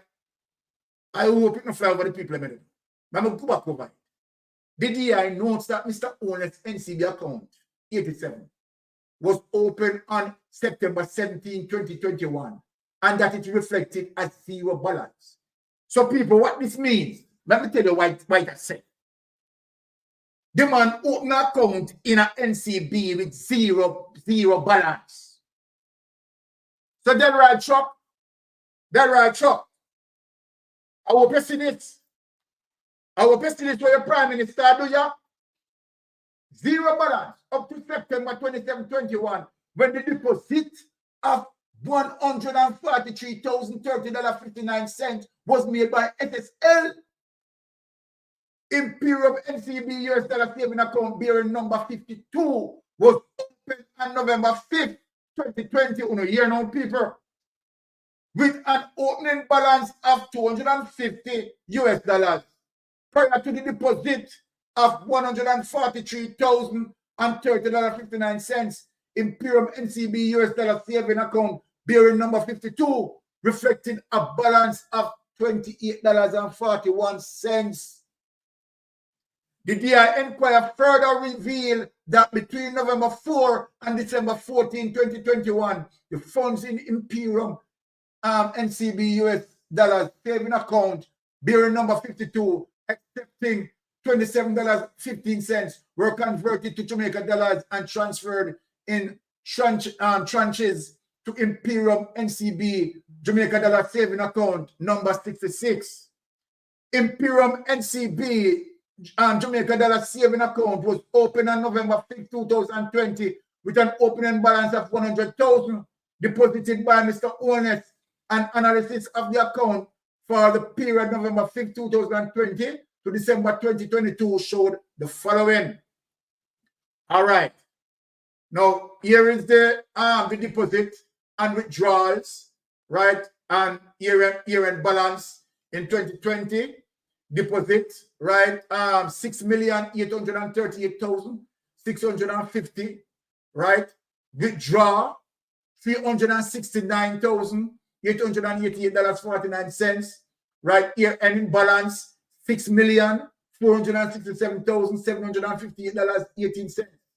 In 2021, now people, make read the line. Another deposit, $120 million. $968,368.14. Now, withdrawal from that is $126 million, $129,394. Year-ending balance, $208,111.97. You know what you again now, people? In 2022, boy, the Prime Minister, the Prime Minister really worked hard for you. You have to give him that hand. Prime Minister really worked hard for you. In 2022, $33 million, $301,865,000, right? Withdrawals, $29,926,65,053, leaving an year-end balance at 2022, $3,576,984.51. Take it away, let me talk to the people. Let me go in and talk to the people. Take it away. No, people. Lord, let me ask a question. Delroy Chuck, you said there is no implication? No. Delroy Chuck, you and Bernard Charles come here, me ask you a question. I want to see how the Prime Minister busy in a COVID time. But let us tell the people them the atmosphere within the COVID time. Pandemic. Pandemic. Pandemic. I am going to say something where, remember that the investigation is ongoing, but it's my subjective opinion. Where could the source of fund came from? People, I suspect, let me say this, I suspect that all of that money that was going into the account, I could be wrong, let me say that SSL, and you, may I ask you a question? You believe there might be both money involved in that? Maybe just ask a question. I continue to ask the question. I can't provide the answer. Can't provide the answer? Huh? I cannot provide the answer. I can only ask a question, the same question that you is that the investors? Because we know for sure that Andrew Holness got money out of SSL 2021. Andrew Holness spoke that out of his mouth. And we all hear that. It's in the report. And it's also in the report. Right? You have to clarify that. So then the question on where I'm going now. Where I'm going. Not the question that no want to ask from the commencing of me begin this program. Mr. Andrew Holness, Delroy Chuck, Bernard Charles Jr., and the entire administration of the Jamaica Labour Party, locally and people in the diaspora. Question, if SSL wasn't doing any investment, any at all, we have evidence that SSL had misappropriated clients' money. They were stealing clients' money. They were not investing any clients' money. We have the evidence of that. That is one of the reasons why Jean and Panton was arrested. There was no investment. So the big question that we are asking Andrew Holness, Colonel Charles, the Justice Minister, right? All of you people may ask, if SSL wasn't investing, how on God earth Andrew Holness got return on his investment? People want to know understanding. If SSL wasn't doing any investment, any at all, how the hell Andrew Holness get return on investment? The other question, if Andrew Holness, right, really and truly don't have a profile account in the SSL, how the heck Andrew Holness is getting money out of SSL? This not look good. We just ask questioning. I am not accusing. We just ask question. Because the reason why I am asking that question, because none of the 28 accounts is showing where from the onset, particularly where 2008 concerned. Remember, you know, people, it is 2008 that Andrew Holness joined SSL, you know. 2008. So there is no accounts, you understand, where he took money from, you understand, and put into SSL. Where you can see that it can be traced. So these are the questions that you're asking. Monica said this is not a government, it's definitely a cult where everyone swears allegiance to El Diablo. Right, the devil. Right, okay. Now, people, one of the reasons why Nigel Clark, this is my subjective opinion. Could it be one of the reasons why Nigel Clark lift up out of the space? Because SSL are real bangarang in the people. Want to get that. SSL are real bangarang.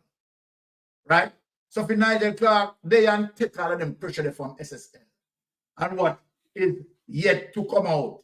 And see now we have FID getting into the meat of the matter. Right? I mean, it would be better if Nigel Clark really live up. So then, Nigel Clark appears to be taking a quick bailout. Now, let us look into the situation.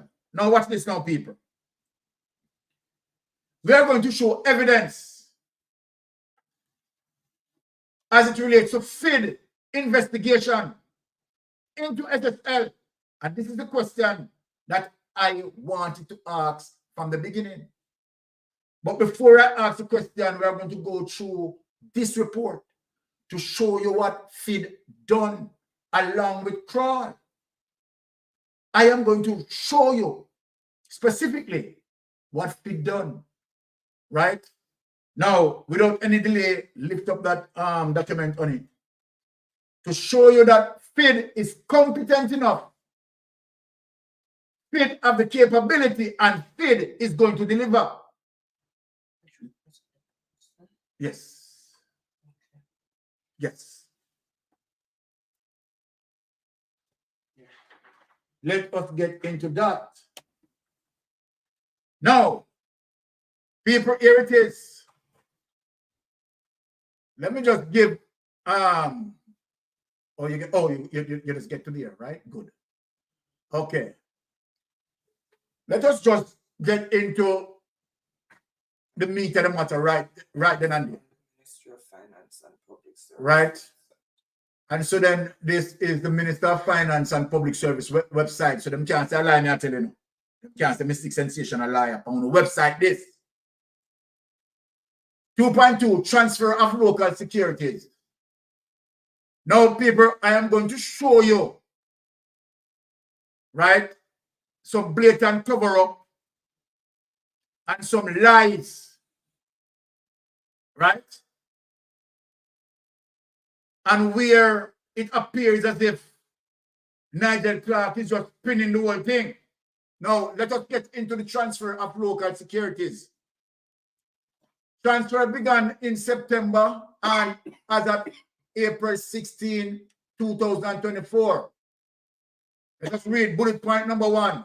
1,230 clients' accounts totaling approximately 15.37 billion of local equity and fixed income securities were transferred to accounts specified by these clients. Bulletin number 2, Jamaican dollar cash of approximately $665 million of 338 clients had been paid over to these clients. So you hear what they are saying? Jamaican dollar cash of approximately 665 million, right, for 338 clients has been paid over to these clients. Now the question I'm asking, is this true? We have not seen or heard anything of these clients say that they get back money. But here, this is what been stated here, that Jamaican dollar cash of approximately 665 million of 338 right clients had been paid over to these clients. Now, therefore, a total of 16.3 billion in approximately 70% of Jamaican dollar denominated assets held in SSL off balance sheet portfolio have now been transferred to clients. Jamaican dollar denominated assets including Jamaican equity and fixed income securities and Jamaican dollar cash. For the remaining Jamaican dollar securities totaling 7.6 billion in value, the temporary manager is pursuing an agreement with a trust company for the en bloc transfer of these remaining Jamaican dollar assets, which will be held by the trust company in custody of the clients. More details will be provided once this agreement is finalized. SSL continues to process requests to transfer available cash balances. Clients are required to submit their requests, including payment details, to the service team. We don't know if none of this has been taken place or this is true. Let me say that specifically clear. 2.3 transfer of proceeds of international securities. April 11, 2024, the portfolio of international equity, fixed income, and other securities held by SSL on behalf of clients total approximately $32.8 million. As of April 11, 2024, hear what they are saying. 98% of this international portfolio had been liquidated. In relation to these international securities, once accounts have been reconciled, funds will be remitted directly to clients based on their instructions. The temporary manager is encouraging clients to indicate their preferred payment currency and provide banking detail as outlined below. People, remember, say Nigel Clark live upon gone, you know. Remember, say Nigel Clark live upon gone. So then, is this situation is going to be materialized as what we are reading here? They are saying that the persons who are affected, they need to bring bank name and branch, names and account number, account currency and type, routing number of intermediary banking details. All right, we are not going to go through this detail. Let us get to the investigation itself to show people that FIDS is going to deliver. Let us get to the investigation and show people the investigation now into SSL. Here it is, 4.0. SSL investigation. Now, as I mentioned in my opening budget presentation, according to Nigel Clark in March 2023 and again in March 2024, with respect to the investigation into SSL, the policy position of the government is that we will make available whatever resources are required to ensure a thorough, fair, and complete and independent investigation. People, the whole world knows I like this, Nigel Clark, I tell. The whole world knows that I lie, Nigel Clark, I tell you so. We will also leave no stone unturned. You know, say, all now Nigel Clark no lift up none of the stone them. Too big for him lift up. I guess them too big for them and for him lift up. Bulletin number 2, that he will follow the evidence where it may lead and seek international assistance. He told a lie that the FIB was going to come in. We all know that a lie. This is the policy that has been implemented. Anybody want to believe you? For them business. As previously updated now, let us get into this now. Crawl Associates UK Limited, a renowned international investigation firm, was engaged to undertake an independent forensic audit to understand the facts relating to the fraud perpetrated at Stocks and Security Limited over the period of 2010 to 2023. Remember that you see money coming out of SSL and gone into Andrew Holness NCB account on more than one occasion. Now, the company was selected because it did not have any connection in Jamaica and because its vast experience, given the complexity of the matter, the volume of transactions, the number of accounts held by clients, and the number of bank accounts held by the SSL network of companies. The CRAW team, and I want people to pay attention, the CRAW team, working with support of government agencies, including the FID. Now, let us look and see how FID conducted themselves and the FSC. So it is FID and FSC that investigated SSL. So I want people to be aware of that. It is the FID and FSC investigated SSL. Now, what we have seen in the Integrity Commission report as it relates to money moving out of SSL into Andrew Holness' account, I am going to ask the question later. So FID and FSC utilize technology, data analytics, and forensic expertise to produce a comprehensive, people listen, a comprehensive and independent report of its findings in November 2023. So the investigation into SSL by FIDS and CRAW has been completed. People, we are going, as I said, as it relates to the question that I'm going to ask. The CRAW report has confirmed that the suspected fraudulent activity and mismanagement at SSL and its related parties were much broader than initially understood.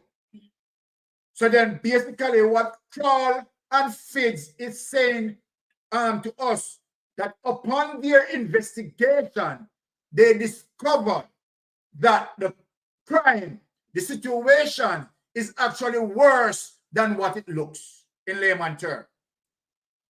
Now, with the benefit of this report, their own investigations, and through collaboration with other law enforcement agencies, the FID has publicly reported that a file was submitted to the Office of the Director of Public Prosecution for the consideration of criminal charges against individuals linked to the SSL network of companies and are the companies pursuant to the Proceeds of Crime Act, Larceny Act, and financial sector legislations. So now this is the question that I wanted to ask from the commencing of me starting here.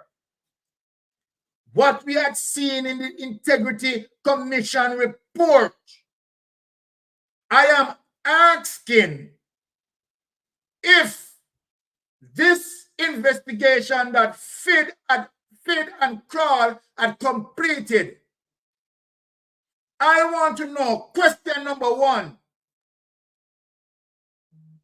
was this investigation pointing anywhere as it relates to Andrew Holness? I want to know if Andrew Holness, if there was a charge that recommended where Andrew Holness is concerned. I am just asking that question because what we see happening where this report completed, it's sent to the DPP for the DPP to rule on criminal charges against individuals linked to SSL. This was completed in 2023, and all know the DPP sat on that report. So I want to know what is in that report. Was that report indicated that Andrew Holness needs to be charged? To explain how he got money out of SSL. And let me ask the question, is it the same roadblock that the Integrity Commission investigators met while they have to call in the feds because Andrew is not speaking? See where we are going, guys? They are connecting the dots. Is it the situation? I'm asking a question. Because we know that Fitz and Crawl completed their investigation, a comprehensive investigation into SSL, and send the file to DPP. So this is what I'm saying. For persons who believe that FID is not competent enough to deliver, this is evidence that the FID had delivered. Evidence that Crawl and FID completed an investigation into SSL, send it to the DPP, and the DPP on it from 2023. Let us read on. With the benefit of this report, their own investigation and through collaboration with other law enforcement agencies, the FID has publicly reported, they don't hide it, that a file was submitted to the Office of the Director of Public Prosecution for the consideration of criminal charges against individuals. Who are these individuals? We want to know who are these individuals. Paula Llewellyn, you need to speak to Jamaica.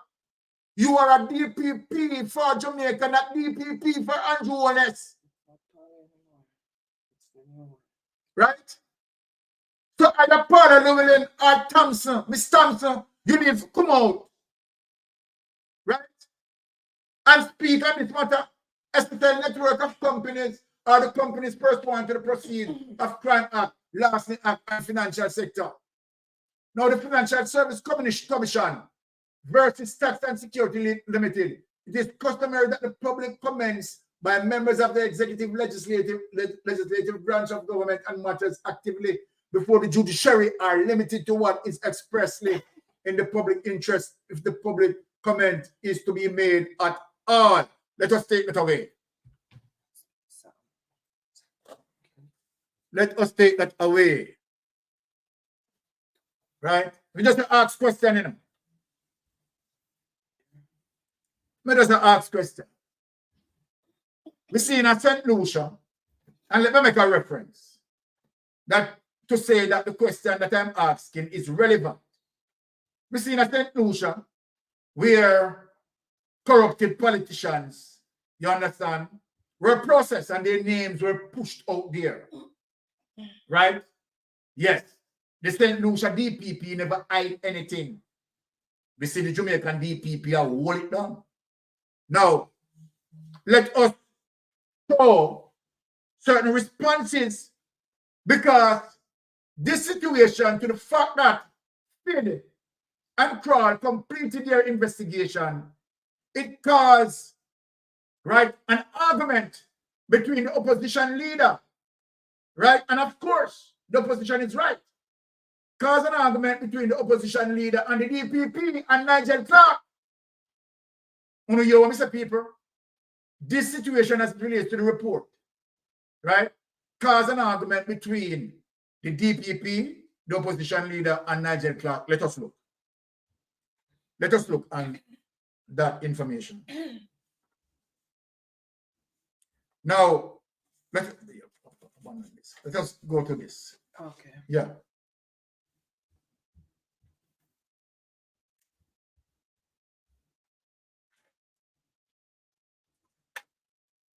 So, ladies and gentlemen, this is the final document that we will be going through tonight. And then, of course, we'll be taking some answers. Some calls. Answers. All right. Here it is, people. Let us read. DPP Llewellyn, Clark, trade words with Golden and SSL fraud probe. Middle class of words between opposition leader Mark Golding and Finance and the Public Service Minister Dr. Nigel Clark over the perceived slow pace of the ongoing probe into the multi-billion-dollar fraud at Stocks and Security Limited. Director of Public Prosecution, DPP Paula Llewellyn, has said her office cannot sacrifice accuracy on the altar of expediency. Me not understand that DPP. Me not understand why you say yes, sir. When you say you cannot sacrifice accuracy on the altar, right, of expediency, then you go the other way in Vibes Cartel case. Eh? You went the other way in Vibes Cartel case. You sacrifice accuracy. You know that there was a tampered jury. You know that there was a tampered jury. You know that there was precedent set as it relates to tampered jury, and you still proceed. But here now, the Prime Minister, let me correct that. Here now, you understand as it relates to the whole bangarang of SSL and who need to be exposed. You don't want to sacrifice accuracy. So what you want to say, you want to take slow at time and you exercise due diligence. But no due diligence never exercised in a Vibes Cartel case. You never exercise due diligence in a Vibes Cartel case. But now you want to exercise due diligence in a this. That tell us you're a big old dirty hypocrite. In fact, Llewellyn said her office reserves the right to make an independent assessment of the case in a timely manner. So then, why never do that in a Vibes Cartel case? Eh? Why never exercise a timely manner? She underscored in a statement on Friday that her office is still awaiting outstanding documents from the Financial Investigation Division FID. A lie. This a lie. This a lie, Paula. You need to rule on the case and stop and run on the clock. FID completed their investigation, a comprehensive report, and handed to you. It is not only FID that do it. Prawl also did it, and these are experts. So then now you want to overrule the expert. What other documents you wait for yourself? Remember, she said investigating financial crimes is not sexy. Now, what other documents you wait for yourself when FID? Because I show the people them it, you know. Prosecuting. You understand? I show the people them as it relates to on the finance website, where FIDS and Prawl had completed a comprehensive report. So what other document you wait for yourself? Come talk to me now. Therefore, it cannot make a ruling in cases of this nature without file being completed. I lie you to tell. The file completed. The file completed. You need to either charge who needs to be charged. Honestly, the corruption, people. Honestly, the corruption. Though we understand and share the concerns of all well-thinking members of the public to hold criminal offenders to account in financial crimes, we cannot sacrifice accuracy and quality preparation on the altar of expediency, declare Llewellyn. Lie, I tell you. Lie. You're biased. Her comments followed accusation by Golding, and of course, that the DPP's office has been dragging its feet on the case. Definitely so, Mark Golding. You're right. That's what they're doing. You're right. In completing his budget debate presentation outside Garden House on Tuesday following a walkout by the government members, Golding questioned the lack of information from the DPP's office on the case. The file already completed a comprehensive report sent to you. So you still don't put the case over there. Right? Now look, Jean and Panton, a former employee at SSL, is the only person to have been charged in relation to the multi-billion-dollar fraud probe. The man then finished the case from 2023, and it's only Jean and Pantan. But what? Why Jean and Pantan charge? Why don't you charge Jean and Pantan? To show you how you corrupt power. Jean and Pantan said it's her boss that forced her to say what she said, that she committed the offense, right? And then after Jean and Pantan said that, no question cross-carry. I don't know cross-carry has not been approached. So let me ask the question to all the investigators. Why no approach cross-carry? Why? Jean and Pantan said a cross-carry told her to say what she said. So upon that then, in terms of what Jean and Pantan said, why no question cross-carry? Even on the point, even on the basis of what Jean and Pantan said. Remember, say Jean and Pantan are the wealth advisor, you know. And all the money they will go through Jean and Pantan and Jean and Pantan have said, you understand, is her boss, you cross-carry. You understand, told her, you understand, to make such statement. Right? And no question, you cross-carry. So what they go on, yes, sir. The DPP should also come in, yes, sir. Jamaica iconic global track superstar, the Honorable Usain Bolt, and many other innocent investors were carried down in the scandalous SSL fiasco, and we can't hear anything about charges being brought against the responsible culprit, said Golden. You can't hear nothing about no charge. You understand about these culprits? The only thing what we are seeing in the IC report is that money had come out of SSL and going to people account. Boy, if you're not busy, come here. Father God, if you're not busy, come here. You understand, them can't charge nobody. But what we see money they come out of SSL and they go in the big man account. What a thing when you come here, people. I have been told that the DPP office is dragging their feet. And of course, when there are a number of people that the Financial Investigation Division are seeking to bring charges against.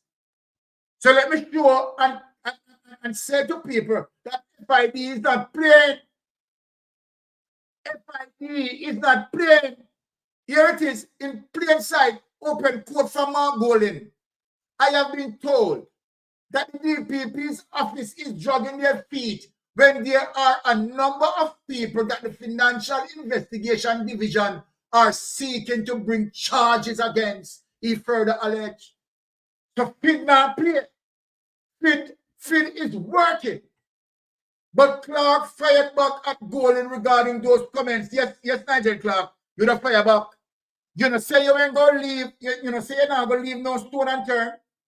So show the people them now, oh, you're not gonna leave no stone unturned. Here Clark now. But Clark fired back at Golden regarding those comments, accusing him, Golden, of desperately grandstanding. Yeah, grandstanding. No, you say you're not gonna leave no stone unturned. Eh? No, you say you're not gonna leave no stone unturned. And now you accuse the man about grandstanding. The man I say, yo, the file completed, a comprehensive report had been done. Right? I only pay money to get crawl. You understand? The expert. Because when you say, all right, you understand, crawl has the scope and the range bigger than the FID. And yet crawl came and worked with FID. And now the conclusion, so on our way pan. No, you Nigel Clark say you're not going to leave no stone unturned. No, you the tell the people them say, you're not going to leave no stone unturned. But obviously, you're not touching none of the stone them. You don't leave up not even one of the stone them. Right? No, he Golden is not responding to the facts, but instead responding to a fabricated set of circumstances. What sort of fabricated set of circumstances? More no, our Mark Golden go do investigation. Our Mark Golden go do investigation in SSL. Me never know say Mark Golden a FIDS. Me never know say Mark Golden a fraud. What sort of here you are. He Golden is not responding to the facts, but instead responding to a fabricated set of circumstances. fabricated set of circumstances. And uno pay money, you know. Uno pay money to crawl, you know, millions of dollars to crawl. Millions of taxpayers dollars to get the expert, you know. And now the expert now coming in. What kind of fabricated set of circumstances you talk about, Nigel Clark? Nigel, what sort of fabricated set of circumstances? And by me asking that question, I am also asking you a follow-up question. Nigel Clark, do you have any account in SSL? Did you have a profile account in SSL? Let me answer that question from now. That means you will bang around boss, and if it is so, Mystic Sensation will ask that. Said Clark in a statement on Wednesday. With respect to the investigation, our policy has been crystal clear from the beginning, and it is to leave no stone unturned. You're coming like Pisa. Hey. I mean, so he was one of the stones. Just look on it.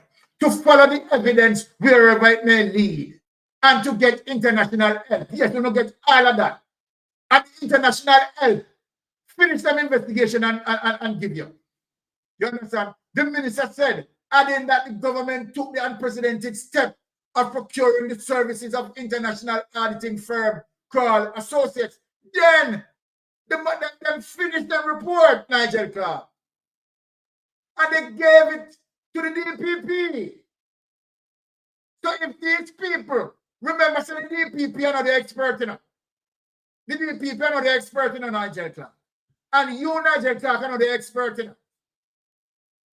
It is Kroll who is the expert.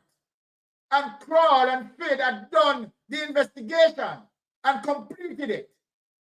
So the expert completed the investigation and handed over to who anticipating the expert completion of the investigation. But you know what? You didn't like the findings. The findings are the problem. The findings are the problem, man, because the findings are going to expose, you know. So then not going to ask at the anti-panky, more document left. What kind of more document left? The expert run out the thing already. The expert them do them job already. What kind of document you not talk about left? The expert them got all the eyes and cross all the T and done and say, all right, them people need to be charged. What you wait on? As such, Clark said it would not serve the cause of justice. What cause of justice? Uno. So let me tell you something, Nigel Clark. Justice delayed is justice denied. And right now, this is what you and the DPP doing, is delaying justice for the Jamaican people. So while you talk out on one side, I am about justice. Justice delayed, boss, is justice denied. You ever think about that? To speak about any findings of the Kroll report before it goes to court. Then you have to charge the people and make the people going to the court. I'm getting mad tonight. No, hold on. No, the DPP, if you charge the people in Nigel Clark and put the case in the judiciary, why the DPP not charge the people that were supposed to be charged and put the court and put the case in the judiciary where people can understand and where then okay. If they're found not guilty, well, fine. So what you're saying that don't make no sense, Nigel Clark. What you're saying that don't make no sense. You understand? What you're saying that don't make no sense. A liquid excretion you're talking about right now. This after golden call for the findings to be released. Yes. Why don't you want to release the findings, my boss? Why the DPP in a proceed and charge the people about put the thing in the judiciary and make the judiciary try the case? The minister said he is highly confident that anytime now, shortly, very soon, at some point in the near future, the DPP will make a ruling in the matter. But before you can understand this, Nigel Clark, you are lift up and run. Before this can be materialized now, you are lift up and run. Cynthia, the minister said he is highly confident that anytime now, shortly very soon, at some point in the near future, The DPP will make a ruling in the matter. Yeah. Lift up and run, Nigel. Lift up and run. And Friday Llewellyn, who was seemingly responding to Golden, although she made no mention of his name, said that there are outstanding documents which are beneficial in the SSL case. No outstanding backside document. What are we upon? What sort of documents are we upon? Tell me. Father Llewellyn, let me ask you a question. Financial crime is very traceable as it relates to transactions. So what sort of document are we upon? What sort of document are we upon? It seems like you wait. Have your statutory declaration certified for 3 years, like how Andrew wants to wait for 3 years, and the certification they can come, right? That have not yet been obtained by from the field investigators. Stop and life on the field investigators. The field completed their investigation. In outlining the steps in the case so far relative to the DPP's office, the Director of Public Prosecution involvement in the matter, the Island Chief Prosecutor said the first set of documents in the case were submitted to her in November of 2023. Since that time, so let me ask you a question then. Since you want to do it segmentedly. So for the first set of documents where the FID, let me just say what you said then, to see if it makes sense. Then Para, on the first set of documents, then what the FIDs and the CRAL sent to you and recommended for you to charge. Why you not charge those people? May I ask you a question? Since you are going to some form of, you understand, some segmentation, let me go in there with you and ask you the question. Right? Now, what you have gotten from the from FIDs and CRAL, why don't make a ruling on that and anticipate the rest to come? Eh? Why?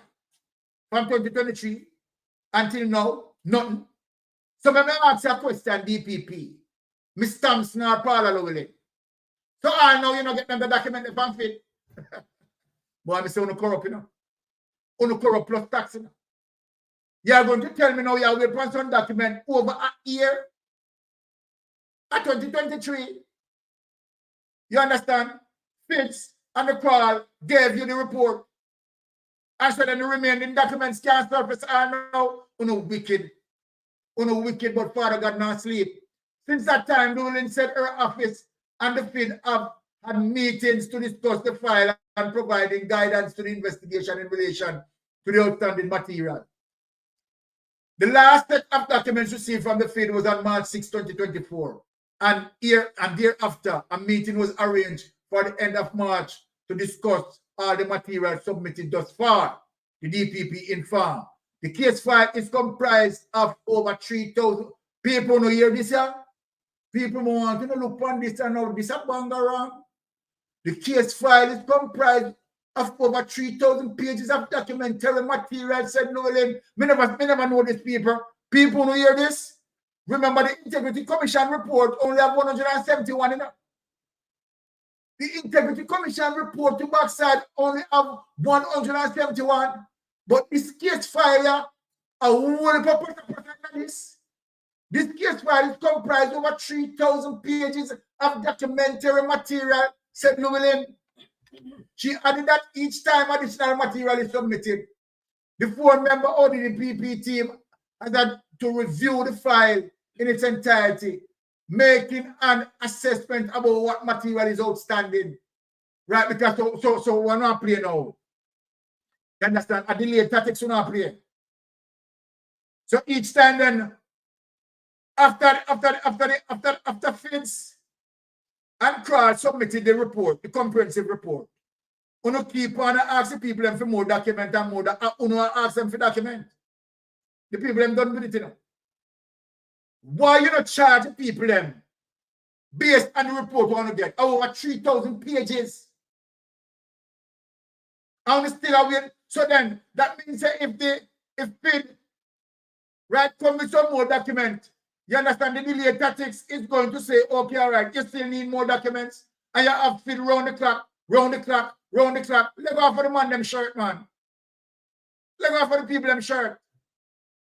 The ODPP prides itself on providing proper, accurate advice and prosecution outcomes. They know you never do it in a vibes cartel case, you dirty hypocrite. You see, me catch you now. Me catch you now. Me catch you now. Take that away on me catch you DPP. Me catch our backside. But you never do that in a vibes cartel case. Me show you see how one dirty hypocrite. Well, ladies and gentlemen. Ladies and gentlemen, so that was the final document for tonight. I want to say a big thanks, right, for all the subscribers to pass through, right, and let us discuss this as usual. So then I am open the lines for call for people who want to call and let us interact a little bit before we get into jeopardy. Right, you know, give me a call, man. I want to hear from Uno, you know. You understand? We could break down the things that you understand? And, you know, so the phone line open, right? If there's no call coming in for 5 minutes, then we are going to move into jeopardy. But I want to say big thanks, right? We are not going to stop, right? We are going to hold the government accountable, right? And where we see, right? Okay, all right, first call is coming in. All right, caller, you're on the line. Go ahead. Hey, what's up, my neighbors? My neighbor. Yeah, man. You feel link up one of them there, man. All right, that's true. Yeah, man. Anyway, so listening always. I don't know how you find the time to always give these detailed presentations, but keep it up because I have learned a whole lot. But to the point here. I cannot believe after all of this information has come out to the public, has been made available worldwide, and I've said it on other programs, so if you type in IC report, no matter where you are, and I've asked other people, you will see either Andrew Hollis' name automatically populated by Google or IC report Jamaica. So it's an international news. Exactly. Based on all of these things that are coming out now and the discussions around it, why has Andrew Holness not stepped down? Because it's just continuing to put a nasty stain on the reputation of Jamaica. Because one time I called into Wayne Lawson program and I said that the international community is also looking at how the Jamaican public is reacting to all this, you know. That's true. So if we continue, if you know what, it can be a case that you're up here in Canada and we're known some Ratties in the US, Jeffrey in the US, other people all over are pushing. Jamaican people need to rise up now and realize that, listen, we need to take back our country, you know, because as far as I say, especially in regards to the education system, I can tell you this much, and this is not something I am making up or anything of the sort. A friend of my mother's used to work in the Ministry of Education when Maxine Henry Wilson was the Minister of Education, and the plans that they had in place. I thought that the generation that was going to come after me, the 2 generations that will follow me after high school, were going to be extremely brilliant, because I remember partaking in a workshop.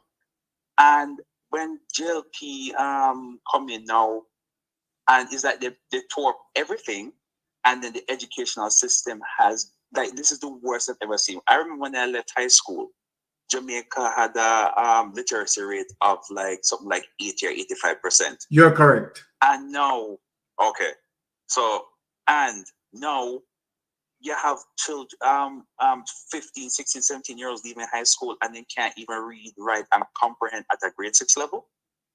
Shame. What is going to happen in the next? Because even I talk to like friends who became teachers and all of that stuff, they're like, listen, it's not the same as how teaching used to be like in our time, like in the 90s into the 2000s. It's like the children have they don't have no grasp of what is taking place. They're like, even when you think about like the slowest child that was in our class in like grade 11, they were like a bright spark compared to them. Because it's like they have like simple words, they're like chipping over and all of that stuff. But anyway, that is just one part. But overall viewpoint I'm just trying to get at is that Andrew Holness just simply needs to go. And when I listen to the Oversight Committee and Pernell Charles and Delroy Chuck, their arguments that they put forth, I'm sorry, but unless you're talking to somebody who just simply was not born with any cognitive reasoning capabilities, Exactly, I my don't know friend. what arguments they're going with. Exactly.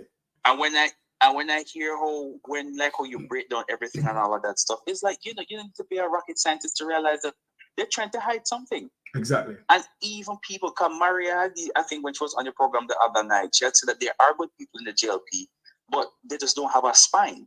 Because you can be good and have a moral turpitude about yourself, a strong backbone, you know. So but true. if you don't have it, you know what?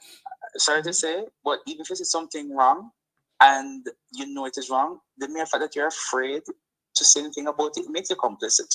Exactly. It's as simple as that. So my point, and I'm going to wrap up here. So if anyone else wants to call in, they can. Is that I want you guys to continue doing what you're doing, because I think with with all the information you're putting forth, slowly but surely, it is reaching across. I try to share it to as many of my family and friends. Some have locked on. Some people, unfortunately, they look at things through a political lens. Yes. So some of them might say things like, PNP, GLP, they're all the same and support. And I'm just like, same thing when you're talking about the FinSAC report. However, I did my own investigation into it, because you're the first person I listened to who said that FinSAC was not caused by the PNP. By the PNP administration. Yes. And when I did some look into it, my own investigation into it, I was just like, oh, so that is why you're saying that they can't release a report. Exactly. Because it's people who are aligned to the GLP. Exactly. Who caused that. And FinTech, really and truly, as Maria had said the other night, it was like the entity that was set up to deal with which is what any government entity would do. Yes. So any government of the day would do in any country. Exactly. Because you can't have your banking sector collapse. That's true. No matter what. You have to try. But keep up the good work, Byron. Thank you very much. Heal up your wife. All right. Let me just say, I'm not busy as a football. One of them day we can link up also. All right. So good night to you all. Blessings. Appreciate that, my friend. All right. Cool. Wonderful input there. Right, coming from my neighbor. All right. Right. Yes. Welcome to the Mystic Sensation Live. All right. How are you doing? You need to speak up, Patricia. Slow. Yeah, Patricia. Speak low. It's low. It's low. Hold on. Let me see. It's me. Hold on. It's me. Oh. No, man. You're good, Patricia. You're good. It was us. Yes. All right. I tell them, say no. Everything where Andrew only touch, I perish. Talk to them, Sister Pat. And from the bottom of my heart, I want to tell Uno many times.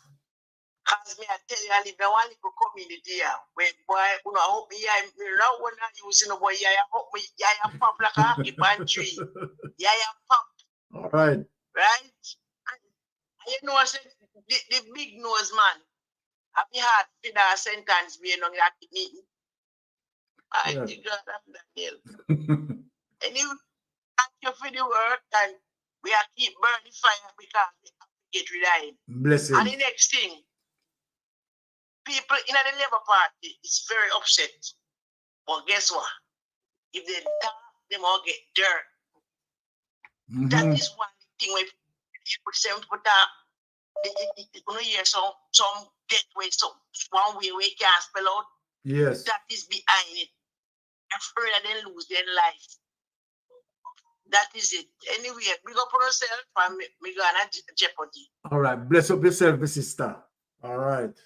My wonderful sister that she always call, always support the program. Right. Love her very much. Right. That's Sister Pat. All right. 3. Okay, person was trying to call. Okay. The person who was trying to call, can you call again?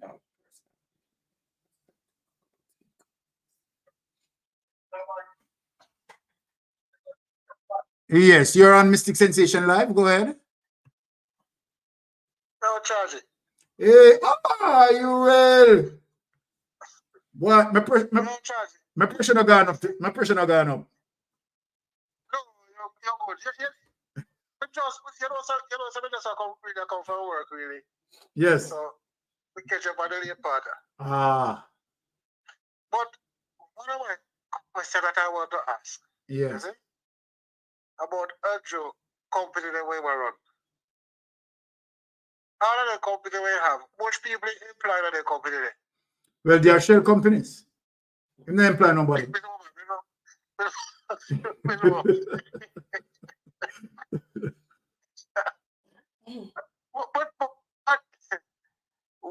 What you know, sometimes you bust some words for really Exactly.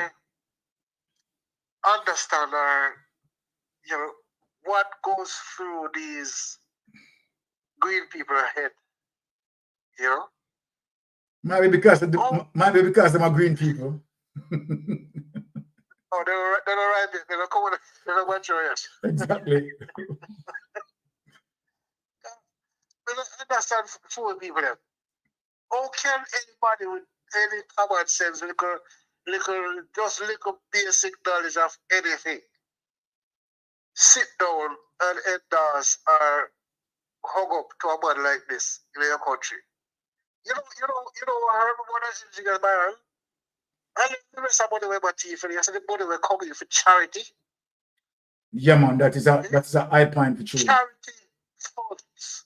That wicked. To donate and to give to people. Right? The one that in wicked. the time of deal. And you take that money and spend it for yourself. That's not good. And other people they will probably look at the whole idea of the whole shebang where happened during the COVID period. You see that money they were coming for COVID. I hit the teeth of it and do all kind of foolishness with. He said that they didn't give it to the Jamaican people, you know. And we have to pay it back. For them, they reach themselves. Because how can you have a pandemic where everything locked down all over the world and you are alone? You know, I'm a wicked one. Remember, I keep on telling people, you know, it's 100% pure evil, you know. No, I want to be a little bit sarcastic tonight. How can you have such a wonderful formula or you can get Jamaican people out of poverty? Right? That during the pandemic you were making millions of dollars. When everything is shut down, no business there going, and you have a wonderful idea to get Jamaican people out of poverty and you keep it to yourself and don't share it with us. This somebody has got to be the evilest of evil on the earth. So nobody not like this. Nobody see him more way make out of see him mother than father. Supposed to sorry say them bring something like this. Come master got hurt. You can't get no lower than this one. You have ways of being through everything when every business supposed to lose money in a pandemic. Because you alone make money, so much money in a pandemic. Crazy. And you don't have the common courtesy of a leader of your country and your people, you know your people are poor people. And you don't come to get to you the way you say, well, be a star. I said to them, say, all right, this formula is a good formula for you to take yourself out of poverty. So come let us work the formula and make everybody get rich. Yeah, prosperity. That boy are wicked. And everybody will back him, no better than him. See him, so myself. Yeah, man. See him, so. My surprise out of everybody else is Delroy Chuck who is the Justice Minister, Injustice Minister, whatever call him now, Injustice Minister, to defend. Even when they call out about IC, if we go release the report or whatever the findings. Now that the findings is out, you, Delroy Chuka, can come to tell what you say. Right? You can't sign off on the thing if you go to FID, if you go to investigate, because the IC can't do no more. Instead of all of you try to embrace and put in more stringent orders and rules for the IC to find ways of prosecuting corruption, you are trying to destroy the Integrity Commission. Crazy. It's crazy. Really crazy. We see why they never couldn't sign on to the principles. Exactly. The things are premeditated. They don't believe in it. No.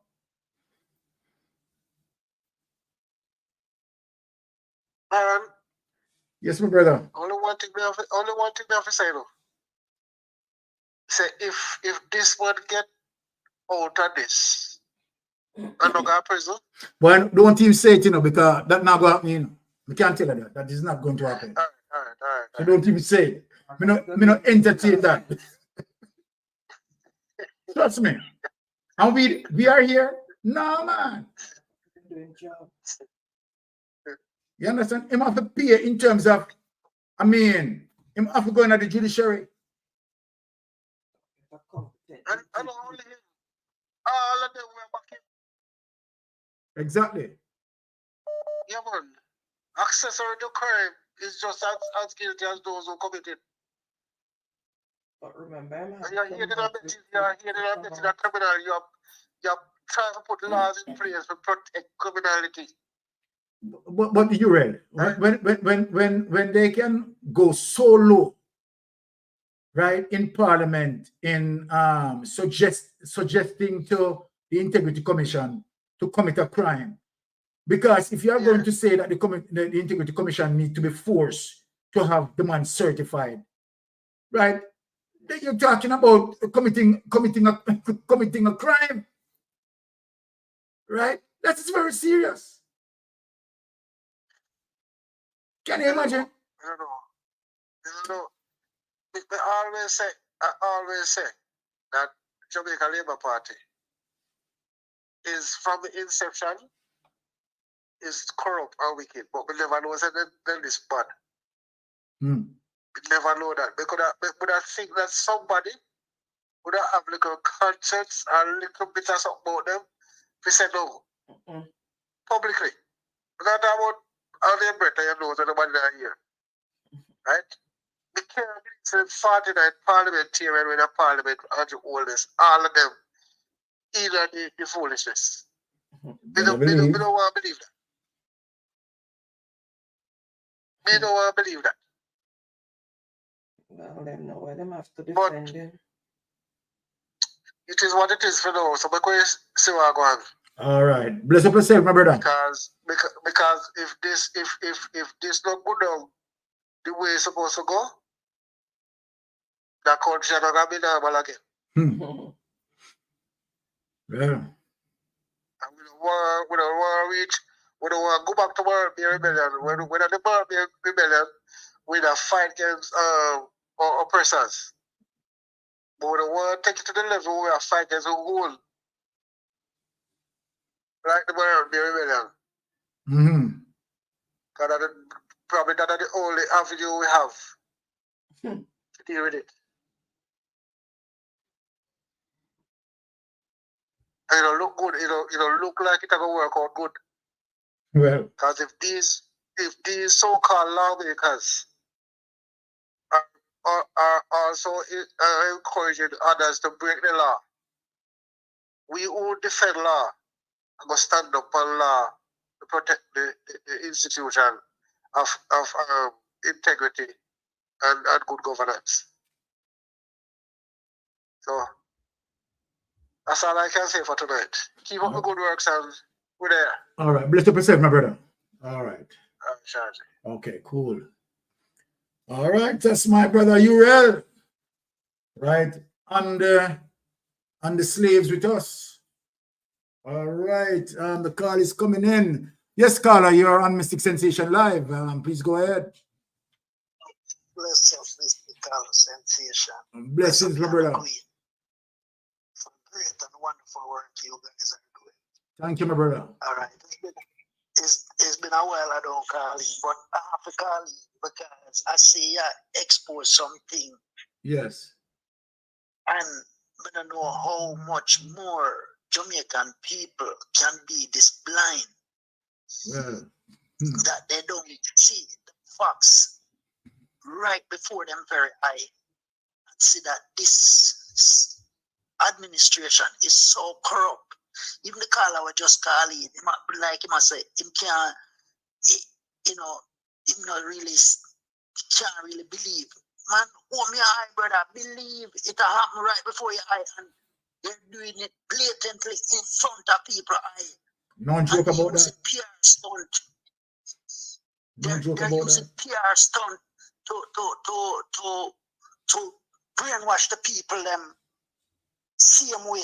But even people with a brainwash supposed to can see this. Stop being so naive that even Carla Lewin is a part of that administration of the corruption.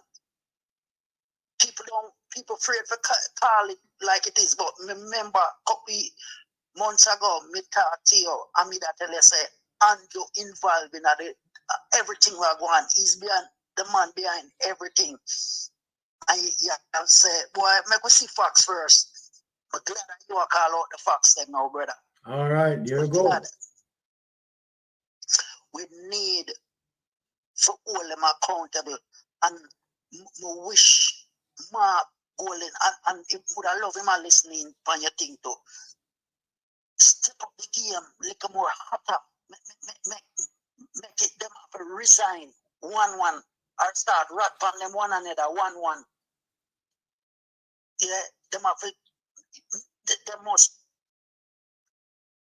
the pressure must apply harder, because to me, it's man like you and Rattigan and Wayne Lonesome apply the pressure from a distance. Yeah. The pressure must apply more from the People's National Party. That's when me really believe say we are gonna get accountability. Me see a video surface where a policeman have to style up the Prime Minister, because people want to call him Prime Minister, but him not deal with Prime Minister. A crime him a deal with, because him are the head of the crime in Jamaica. That's why so much crime in Jamaica. Exactly. And if it come from the head of the stream, then what you think are going to happen? If 4 green die up at the top of the stream, brother, it are going to trickle down to the ocean. You're perfectly right. And that's exactly what happened. The crime in Jamaica is people want to say you can't blame the Prime Minister. He is to be blamed because he's the head of it. Then who else you going to blame? Who else you going to blame? The Prime Minister himself said you need to hold, you understand, the government accountable. And guess what? Everything that him said, him double down or double back on it.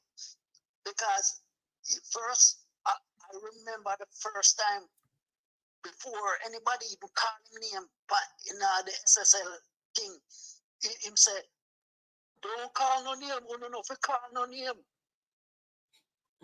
That's like him has spread it to him administration and people. I said, don't say nothing, don't say nothing. The man and is so dirty. It passed dirt, it's stain. Permanent stain. I think this man is the lightest man. I thought Trump was the lightest man. This man make Trump look like a stain. You're right. And as I did tell you before, I said the student become better than the teacher. And Edward Siaga was his teacher. the student become better than the teacher. He is probably the most dangerous, and people don't really say what he's doing is leading to Jamaica like how Haiti are run. Exactly. That's exactly what this man is doing. Exactly.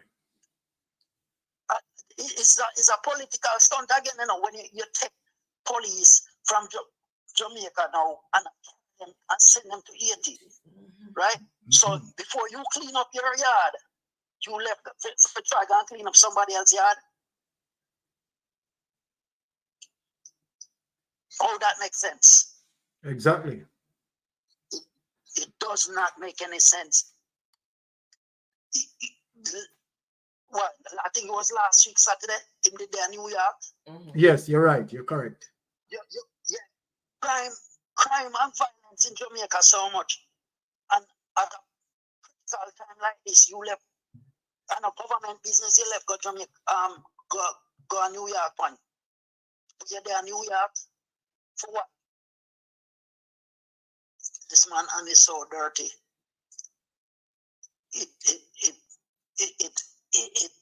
It's not even handless. But truth be told, as I said before, I say it again. When Mark Golden and the People's National Party step up them game and start applying more pressure, because now the problem is no one who don't want to say that his statutory declaration is corrupt. They need to call it out. Of course, they need to call it out. The PSO. Stop beat around the bush. Stop beat around the bush. Exactly. The PSOJ need to come out. The umbrella group of churches need to come out, and they need to call a spade a spade. It is what it is. The statutory declaration cannot be certified.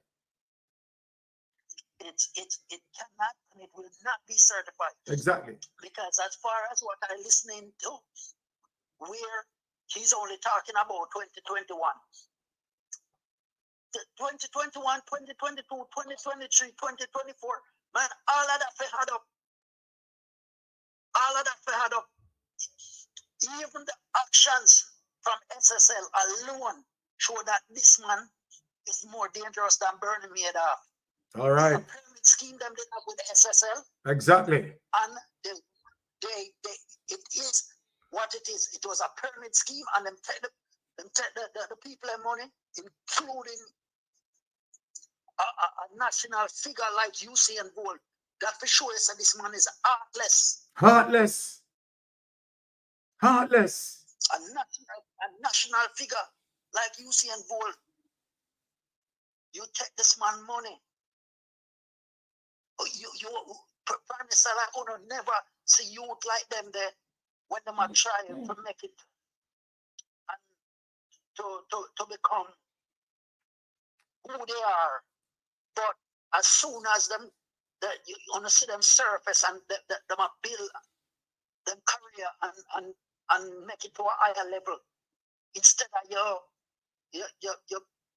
you boost them to become greater. What exactly. You take from them. He's a criminal, man. Right? And I talk about people bad mind. No bad mind when them take away both money. And them bad mind.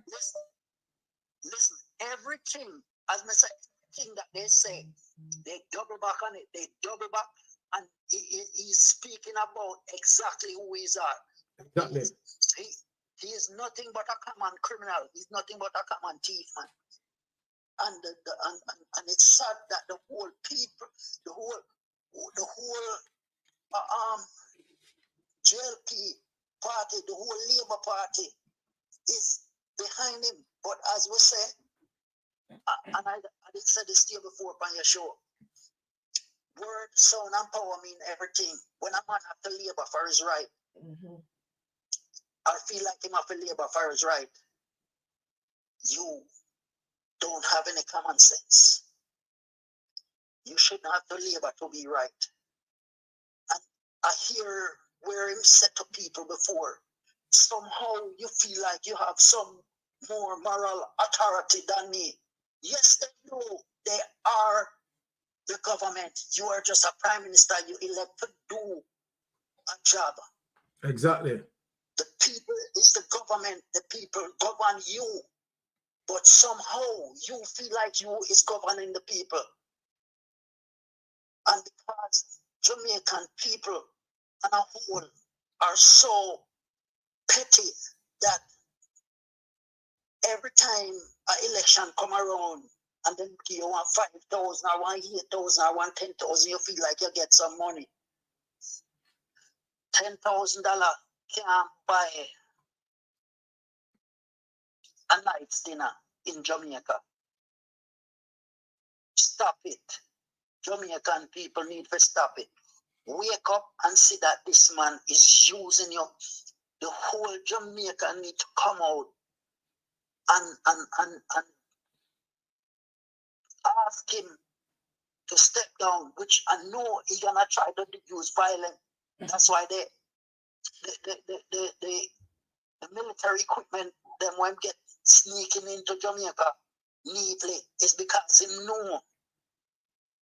Anyhow, the mass rise up, him go and try to do some evil and wicked things to the people of Jamaica, just like what they them tried to trick Mark Curry, the Maroon leader. Or Richard Curry. But Richard Curry, I mean, sorry. Where them a thief the lumber them up in the cockpit mountain. Yes. Let's see him do you trying and I show yourself, oh, this is where you're not supposed to be. You Andrew Wellness, that's why I tell you, from the day I hear that Prime Minister said Bustamante is the greatest Prime Minister Jamaica have ever seen, I know that this man is an evil and wicked man. Exactly. Because Bustamante was the man who said kill all Rasta man. Mm-hmm. Not only that, he said selfish better than education. Thank you very much. And Michael Manley was the man who said education for the people, self-sufficient for the people. Yeah. Michael Manley was the man that said, teach a man to fish is greater than giving a man a fish every day. Exactly. I learned this from this man as a little youth there beside him in Jamaica. And I know this man with all my heart knows that that man, everything he said and did, it was for the people, by the people, for the people. For the people. This criminal we have was saying a government, him a prime minister, he's a prime minister, and his wife is no better. His wife is no better. So no better the mackerel, no better the barrel. Mr. Carl, continue doing the great work. Blessings, my brethren. And you have a great impress beside you, man. Yes, man. Great impress. All right. Thank you. All right. Bless up yourself, my brother. Yeah, bless up yourself, Mr. Carl. And continue doing the great work. All right. Thank you, my brother. Yeah. All right. Next community. Yeah.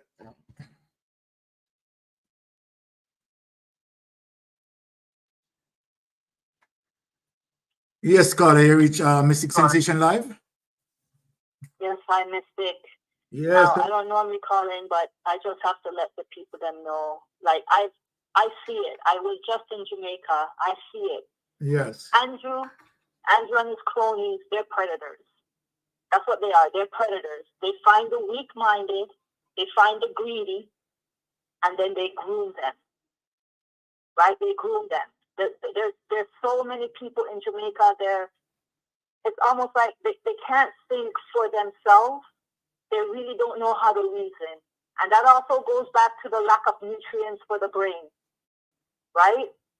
The brain hasn't developed enough for them to really reason things out properly. So it's almost like we're trying to have a conversation with people who don't have it, who don't have the reasoning skills, because they didn't have the brain, didn't get the nutrients. that was needed. You're so right, my sister. Right? And and then they find them and then give them the little, because me and you, the average, everybody in this chat group, we know, like, what is 5,000? What is 15,000 Jamaican dollars? Really and truly, what is that? Right? We know that's nothing. But to a person with a mind like that, they think it might as well be $1 million. Right? So they know what they're doing to the people of Jamaica. They know what they're doing. But as I always say, he will have to answer. He will have to answer. And I'm upset at the I don't know if we have a middle class anymore, but the non-voters. The non-voters who are they're just there. They're looking on. I don't know if they think that it doesn't impact their lives, but we know government impacts everybody's lives. Anything government does, it impacts all our lives. And if they're going to allow, I call them the pimps and prostitutes who they sell their votes or buy their votes, they're the ones who are deciding how the country is going to be. So true. Right? So I'm kind of upset at the non-voters. It's time that they get out and start, like, they have to stand up. Like, what kind of Jamaica do you want? What kind of Jamaica do you want? You cannot have, what's the percentage? Like 60% of the population is not voting? That's nonsense. That's nonsense. You're not going to have a perfect government, so stop looking for a perfect government. But this is Andrew Holness and his crew. This is ridiculous. Definitely. It's ridiculous now. It's very, very upsetting. It's very upsetting that they're just allowing these people to be the ones who make the decisions as to the direction of Jamaica. Very upsetting. So that was just my little piece. Yes, and I tell you that your little piece is really big much. Really thank you for that input, right? Well said. I really appreciate that. And thank you for calling, right? All right, no problem. Bless up my sister. All right. So, you know, these are the calls that keep us alive. To know that, you know, people care. And, you know, we pursue for good governance, right? And, you know, what we are seeing, obviously, right, is just not right, right? The obvious evidence that borne out into the Integrity Commission report. You know, I mean, if the Prime Minister did have any, how should I put this? Have any little moral left, I think his moral aptitude flatline, if you ask me, right? But, you know, anyone with good moral standard would have said, you know what, let me just step away from the investigation and let the investigators do their job. But obviously, right, it is not so, because he's there to, you know, intercept, there to create mayhem, because he's, well, I mean, it could be a possibility that he knows that he's guilty. And so then that this is why, you know, he's doing what he's doing. It's just, but I want to just implore on the people, as the lady said earlier, in which she's 110% correct, right? Advising people to, you know, get out and vote. For persons who believe that, you know, they don't need to participate. That's wrong. That's wrong, right? We all need to get out, right? We are in a juncture where it's extremely serious. A government like this, right, given the opportunity for a third term, oh my God, it's going to be, trust me, straight in the abyss of hell. So you have the opportunity, right, to make sure that if you have not been enumerated as yet, right, what are you waiting for? You have seen the obvious situation where the Prime Minister of your country, our Prime Minister, cannot have his statutory declaration certified. Cannot. That is big, right? Nowhere in the Caribbean, where you have a prime minister, another prime minister, in a conundrum, like what this prime minister is in. Yeah, pleasant night, my friend. Thank you for calling Mystic Sensation. You're live. Go ahead. Yeah, man, big up. Just want to say salute to the platform, you know what I mean? And the listeners, them were watching. Yes, Let's blessing. wave this up platform. Always remember to like and share the content. You All right, blessings. These two jungle people are the great work on the internet. All right, love that. I called in earlier, we touched upon a point where we did kind of highlight. I mean, I say, make we entertain the idea, say the Prime Minister innocent. Just for a second. Yes. Don't me not believe that none at all. Laughable, yes. We need to teach one course for how to acquire that amount of wealth in such a short space of time, right? Coming from where he's coming from. He means definitely the ghetto youth. Here in our story of it come like a comic book business.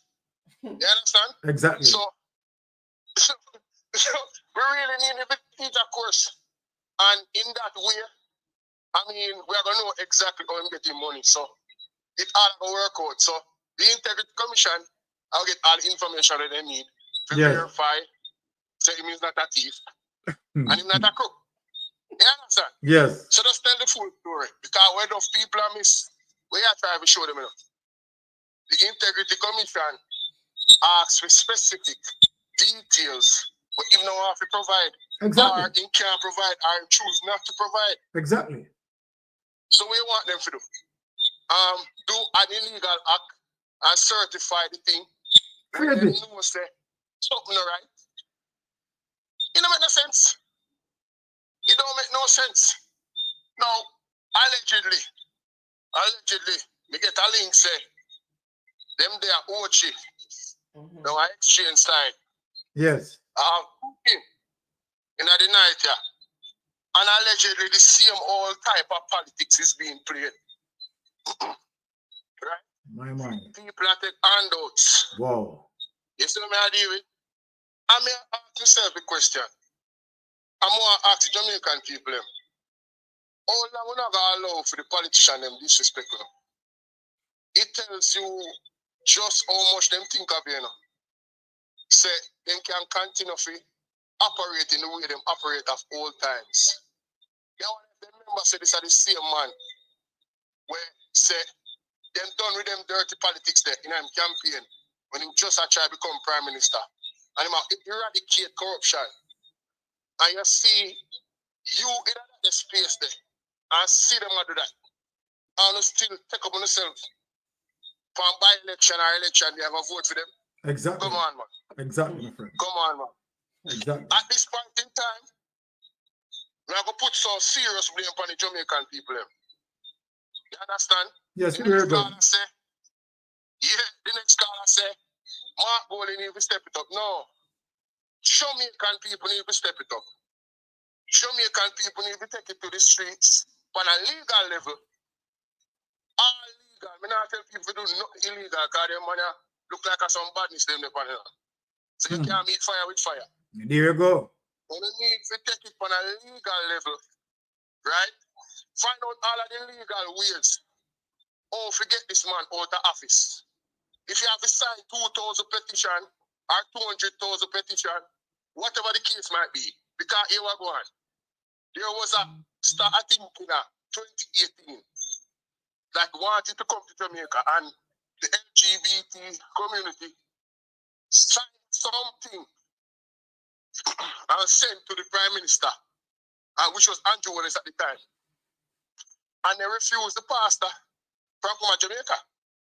So it looks like this petition thing powerful.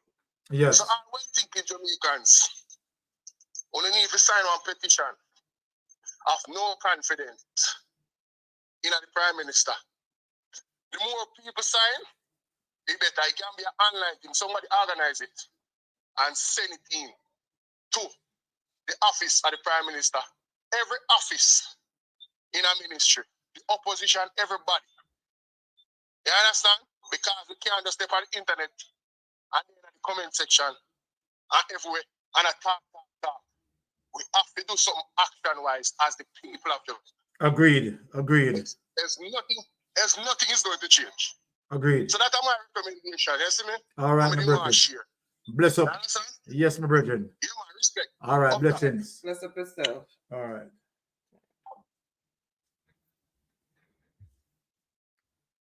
All right. Let us step into Jeopardy because we know that the Jeopardy people are waiting. And wifey, you're on with Jeopardy. Okay, so again, thank you guys for tuning in. As usual, really appreciate everyone for making it such an interactive discussion. Thank you for your participation. Thank you for tuning in. It's a Friday. You could have been doing other things, but you chose to be with us, so we never take that for granted.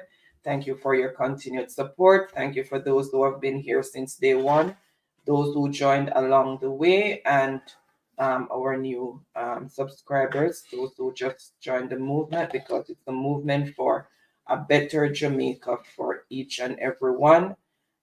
So thank you so much for coming on board. There's a petition that's going around for his resignation. It came to me yesterday and I shared it as best as I could.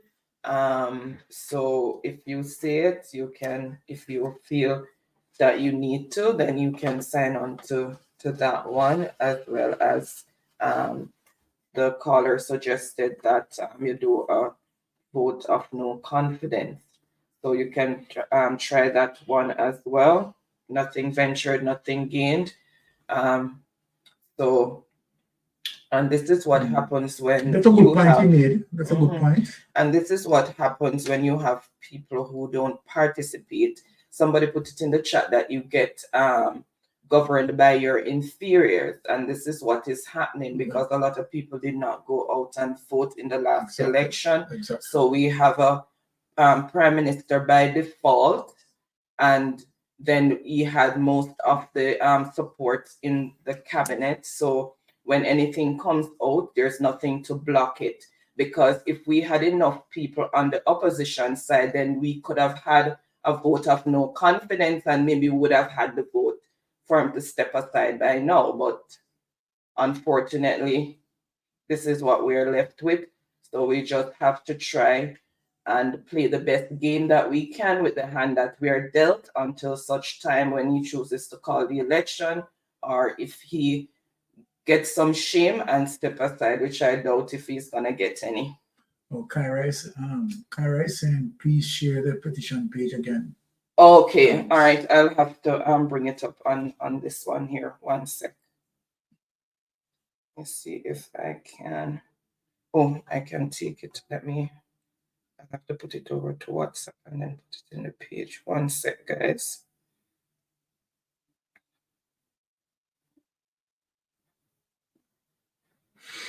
All right. Are you searching for that?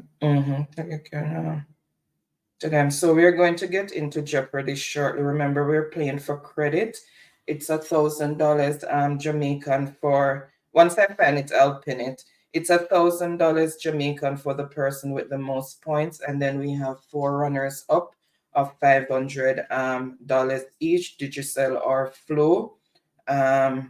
So let me just go ahead and share the template in the meanwhile. I'm just going so we can get started. Let me just take off the logo so you can see. All right, so tonight's categories are Name the Animal, Brain Teasers, Name the Celebrity, Scrambled Word, and Mathematics. All right, so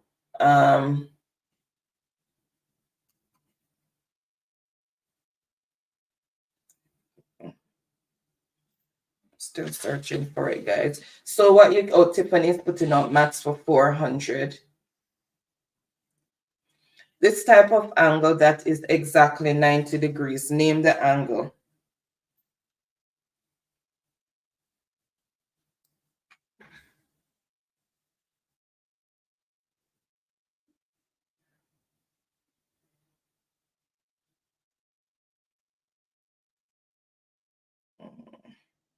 Okay, here it is.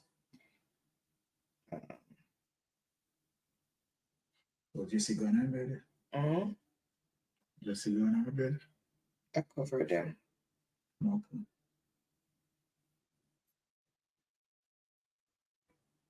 Can't I find you?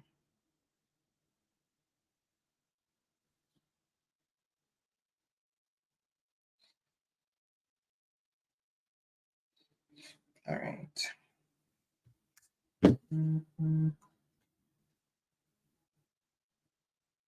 Okay, I see the answers coming in, and it is what is right angle, and that is for 400 points. So let's see who picked up those 400 points. I found it. I'm just gonna pin it shortly. Let me just go through this.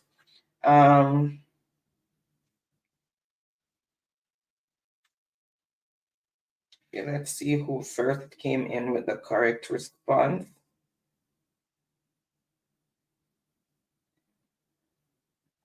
Okay, Ricardo for 400 points. Ricky there. Then welcome to those who have just joined in.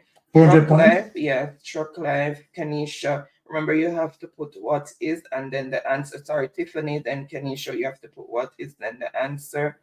Reggae Girl, Natsel, G Angel, Monica, Miss Bram Bram, Mr. Bram Bram, okay.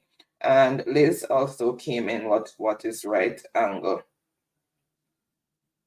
Blessed up, Ricardo. I know you're there a long time. You came in looking as usual. And the mouth for 400. Name that animal. Let me see if I can increase one.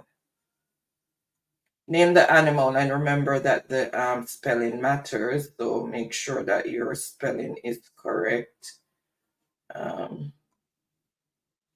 Okay, let me see if I can take it from here now. WhatsApp.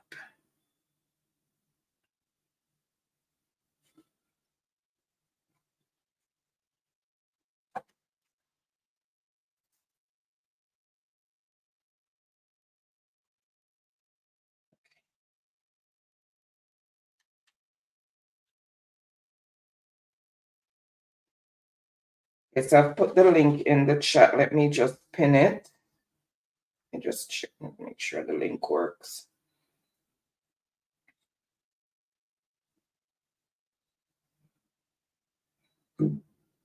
Yes, it works.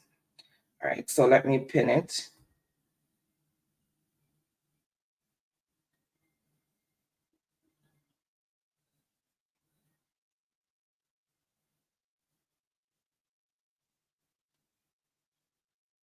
Okay, so the link to the petition is pinned. So those who want to go ahead and sign on to that, you can go ahead and sign the petition.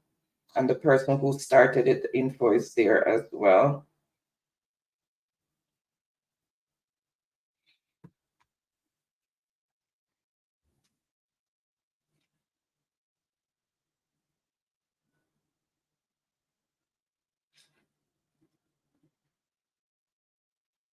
Morris is saying, can a lawsuit be filed against the DPP ensuring that the FID report be acted on?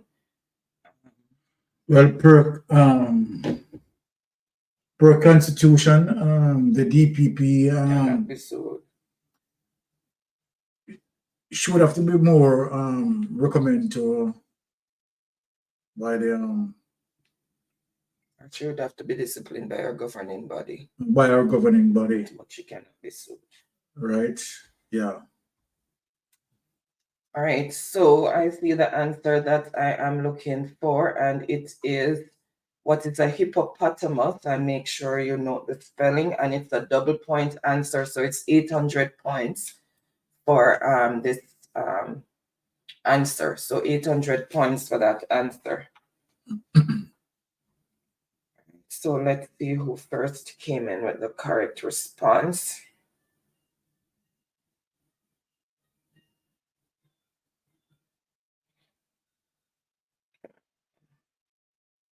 Take out the orange book out there in the drawer for me, please.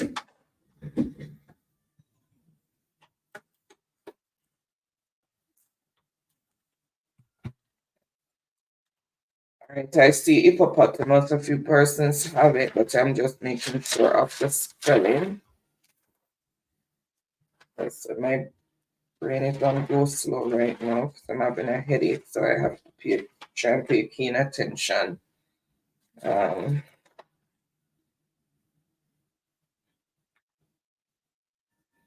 right. HY. Let me go back up. Oh, I missed something. Okay, sorry, Baron. Please. All right, so first on the board with the correct response is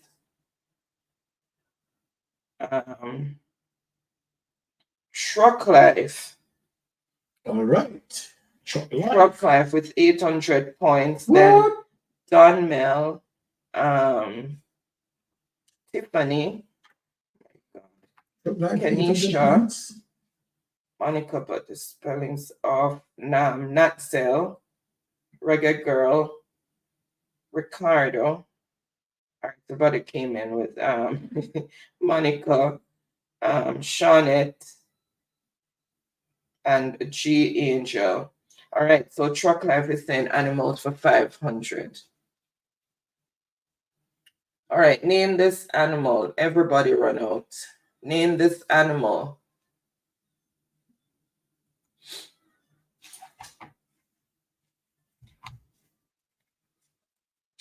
Pass my black pen out to the container, please.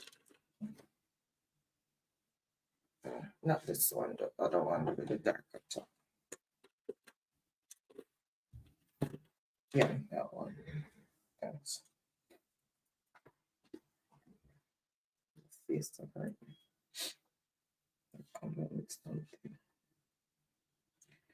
Which was the other one?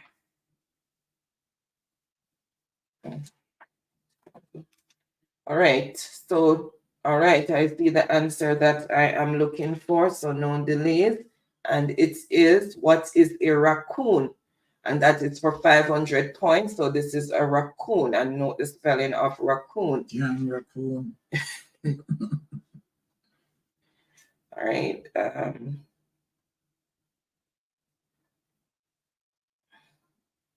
Let's see who first came in with the correct response. And remember, guys, to see the order in which your answer came, you have to refresh, because I see a lot of new people. So you have to refresh to see the correct order in which your answer came in, because you're always going to see your answer first most times. So Truck Life for 500 points.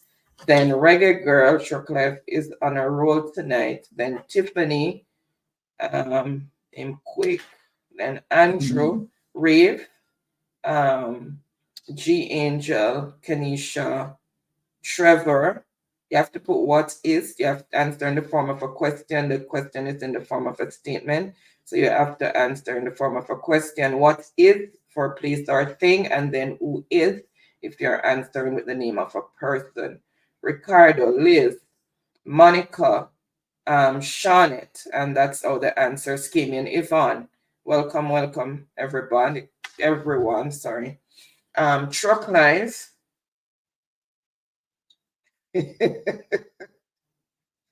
Andrew don't mad more. Truck Life is match for 500. You use this to measure angles in mathematics. You use this to measure angles in mathematics, and make sure I put mathematics at the end, because apparently there's another instrument you can use to measure angles, but it's not in math. You use this to measure angles in mathematics, and that is for 500 points.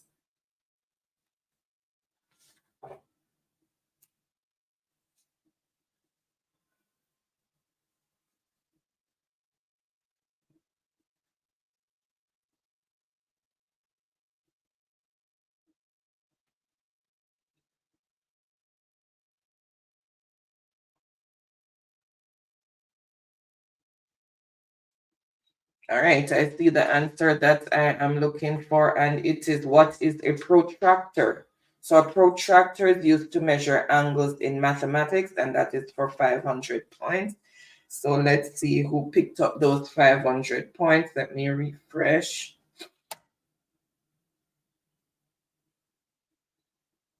And it is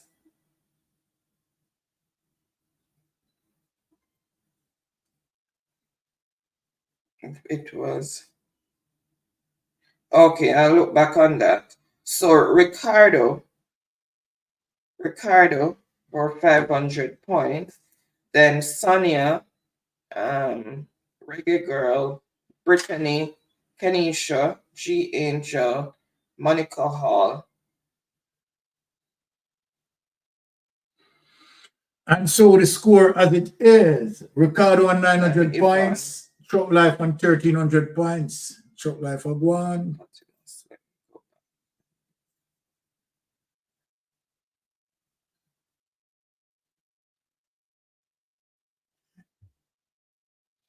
All right, let me.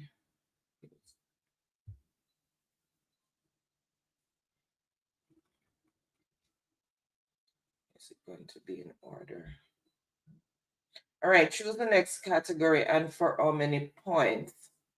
No, it was Truck Life who came on first, and then Don Mel behind Truck Life with Hippopotamus. Then Tiffany, then Kenisha, according to that one. Yep.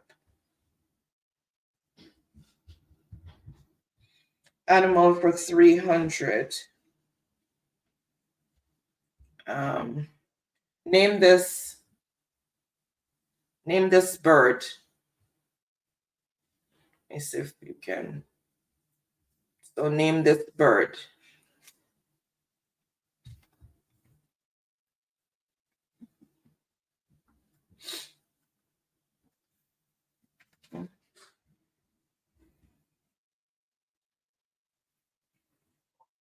See, they keep picking up the flow on it.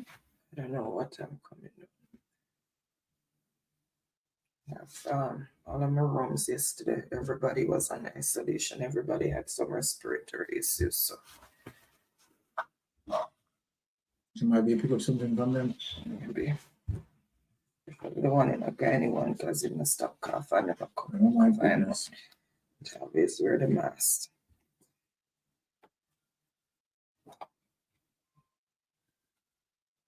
All right, I see the answer that I am looking for, and it is what is a woodpecker?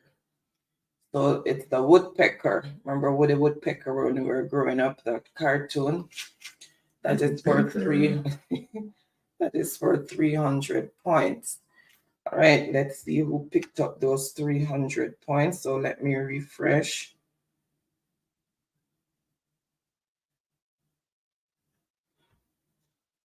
Okay, Ricardo, 300 points. Then Truck Life, Andrew, Don Mel, Reggae Girl, Monica, Tiffany, Liz, Trevor, Yvonne, Shawnette. Okay, Ricardo is not delaying animal for 200. Name this animal. Name this animal because you need to see the rest of it. Yeah, that should be okay. Name this animal. Desmond McKenzie. Bushrat. Let's see, it's start out here again. Let's stop here. Make me laugh. Desmond McKenzie. This thing not doing it any justice at all.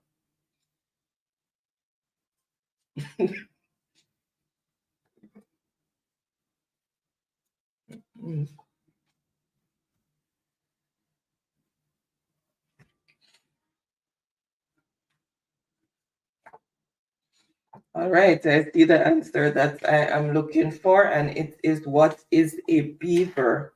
And that is for 200 points. So that is a beaver for 200 points. So let's see who came in with the correct response. As the program said, what is Warmington?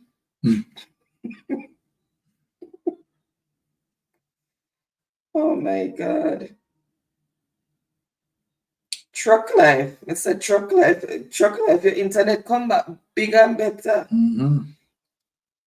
So truck life, 200 points. Ricardo, Tiffany, Monica, Rafe, Yvonne.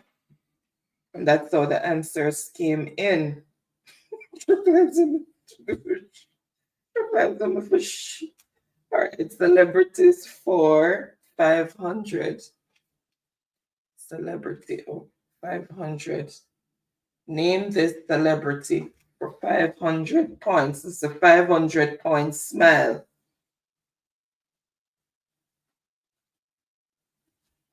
So name this celebrity.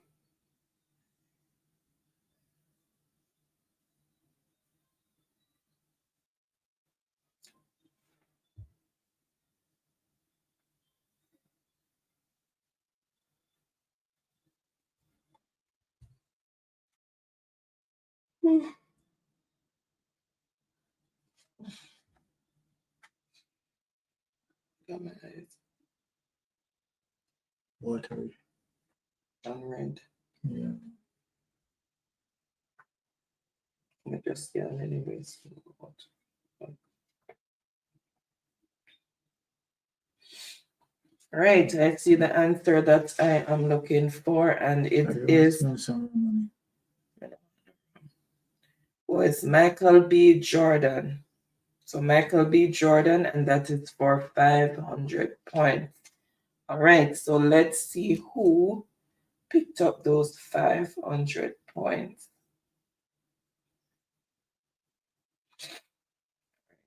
Let me just refresh.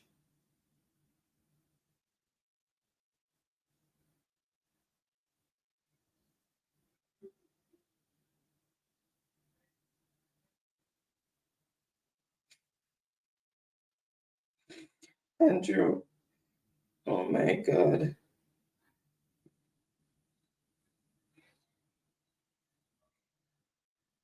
Reggae Girl. Reggae Girl, 500 Right. points. Reggae Girl. Just 500 points for Reggae Girl? Yeah, then Ricardo, Kanisha, Sanjay, welcome. Let's see, you have to name of a person, it's who is when you're answering. And place and thing is what is. But if the name of a person, you have to start with who is. Andrew saying Fred's up, you need some Red Bull. Red Bull give you wings. You want to fly? And Yvonne.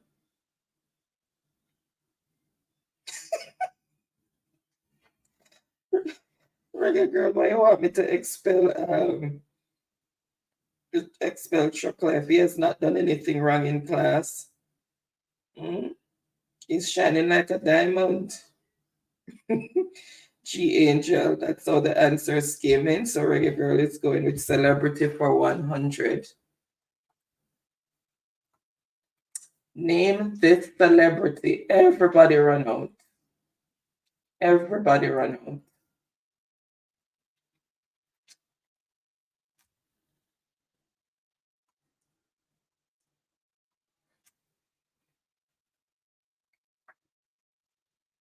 Everybody run out. Who no run out need glasses.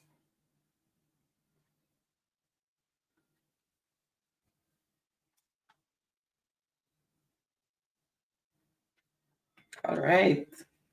I'm just gonna say the first person who put the name up because everybody run out. Who is Michael Jackson? So everybody know that that is Michael Jackson, even the baby. And that is for 100 points. So let's see who first came up on the board. Because it's gonna be too many names to go through. Everybody ran out.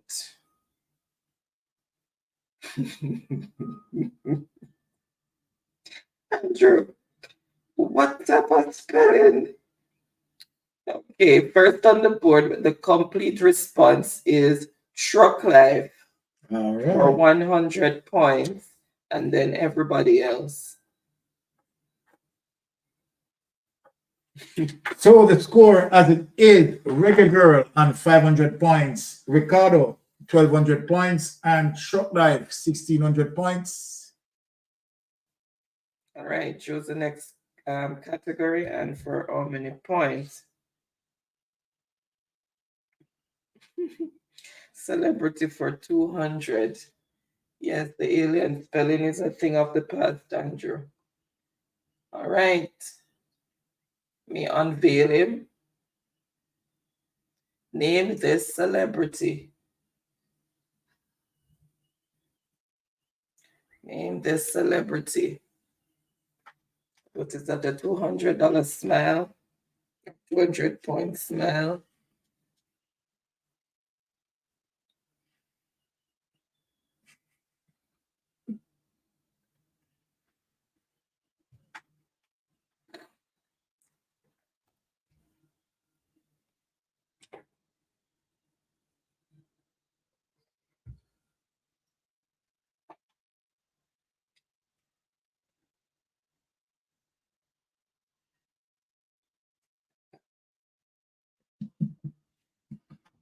All right. Let's see the answer that I am looking for, and it is who is Kevin Hart? Who is Kevin Hart?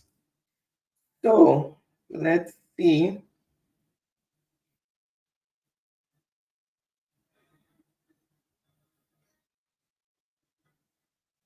Truck Life, 200 points. So Truck Life, 200 points. Then Andrew, Reggae Girl, Ricardo, and everybody else came in. Everybody know Kevin Hart. So Truck Life is saying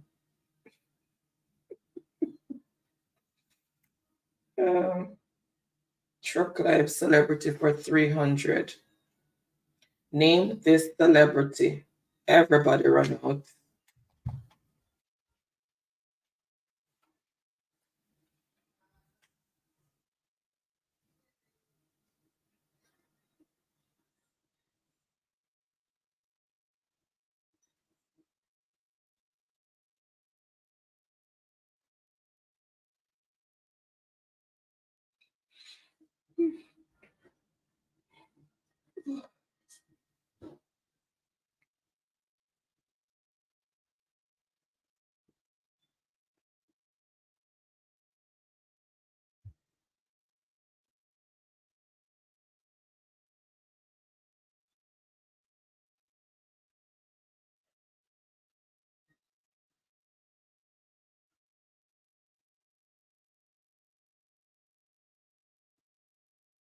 All right, I see the answer that I'm looking for, and it is who is Serena Williams. So Serena Williams, and that is for 300 points.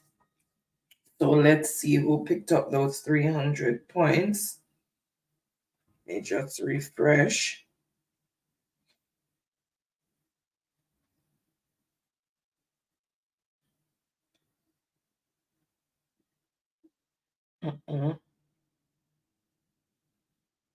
Ricardo, 300 points. Reggae Girl, Don Mel, Truck Life, corrected the spelling there. G Angel,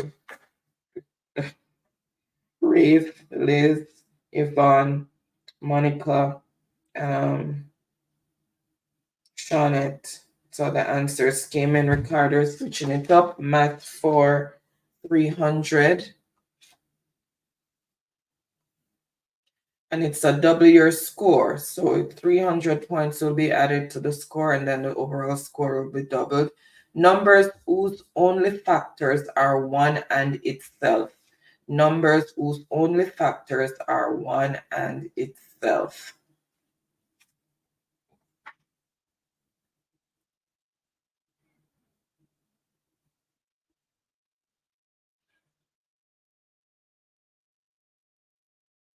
Numbers whose only factors are 1 and itself.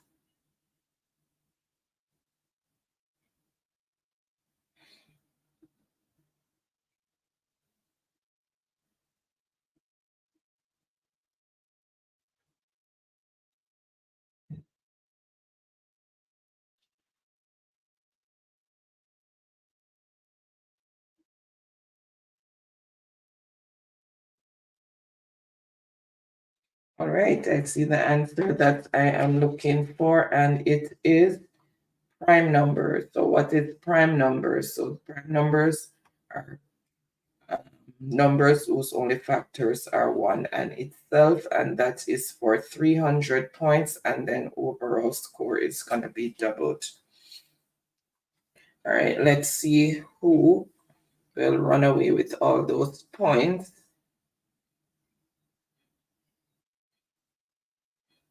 Ricardo, 300 and then double his score. Excuse me. Reggae Girl, Sonia, Tiffany. So the score as it is, Reggae Girl on 500 points, Shot Life 1,800 points, and Ricardo 3,600 points. Oh, shy, since I'm stressed out, my diaper full.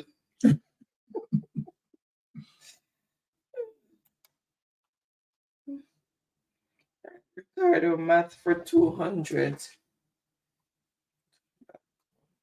The answers to multiplication problem. What do you call answers to multiplication problem? One sec.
Okay. All right, let's see. All right, I see the answer, and it is product. What is the product? So the answer when you do multiplication is called the product, and that is for 200 points. So let's see who picked up those 200 points. Reggae Girl, 200 points. Then Truck Life, Ricardo, Tiffany, G Angel, Yvonne, Rave. That's how the answers came in. So she's saying celebrity, so she is completing celebrity. Name this celebrity. Name this celebrity, especially for those who were born in the 70s, 80s, 90s. Run out on that one. That is for 400 points.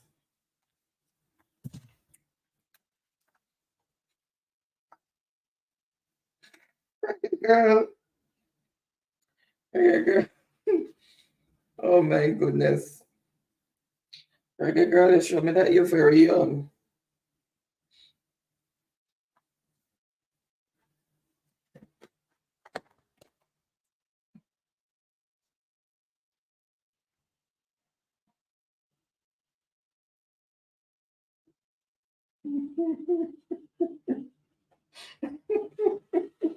All right. Let's see the answer. It is who is Betty White? Golden Girls? Okay, so she was one of the stars in the Golden Girls, and that is for 400 points. So let's see who picked up those 400 points. It's Queen Elizabeth. Bless up, Empress. Oh my God. It started there. Truck life is when it's with Sherry about truck life. Andrew for 400 points. Then Andrew? Then Monica, but she didn't put who is. Ricardo, Rafe, G Angel. I know all the young yams in the chat now. Okay, choose the next category and for how many points, Andrew?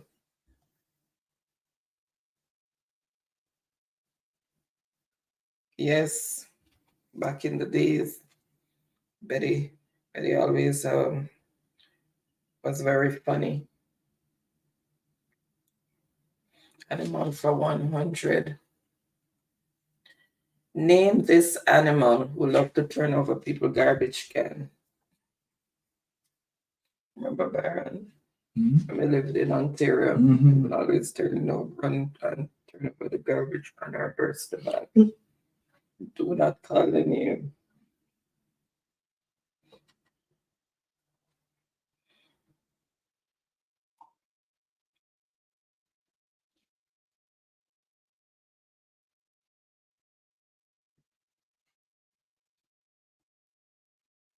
Wow, it's getting the recyclable pan.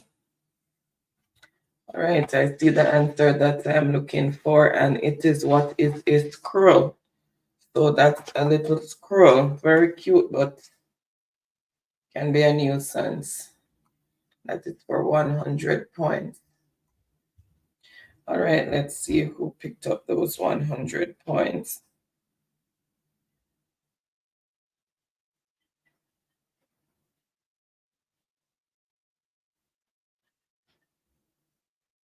Truck life. Ricardo. Andrew, as the usual theme keyboard. I don't know. Daniel. Empress.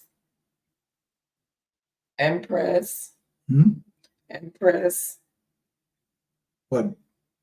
Pick up the 100 points? No, you don't hear me calling Empress name. Empress, bless up yourself. It's slow. It gets slow. Then Mr. Bram, Tiffany. That's how the answers came in. Shawnette also got that.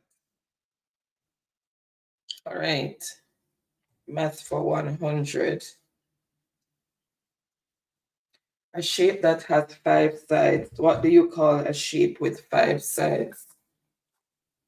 A shape with 5 sides.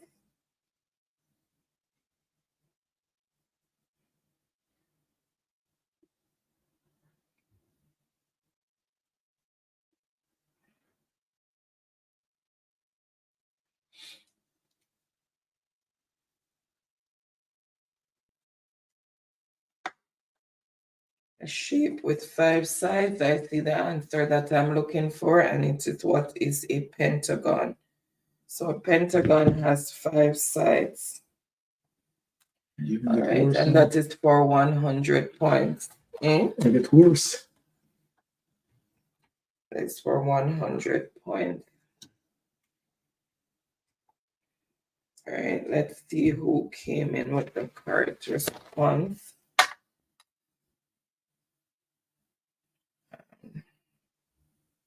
Ricardo and Reggae Girl. Empress. How many points do Ricardo? Truck Life, 1 100.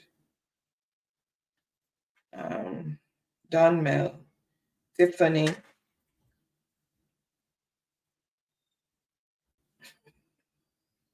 Him can't believe him eyes, Empress. That's what's wrong with him. Him hear your name and him looking. I can't believe him ears.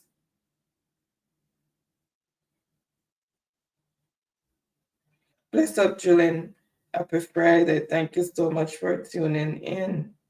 Shawnette so came in. So choose the next category and for how many points?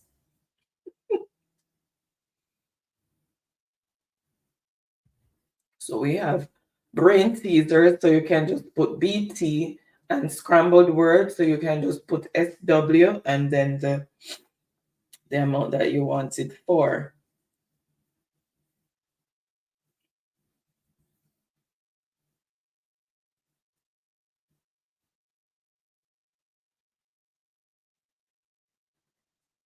Mr. Choose. Ricardo, choose the next category. Did he choose already and I missed it? Okay, scrambled for 100. Let's see. Unscramble those letters.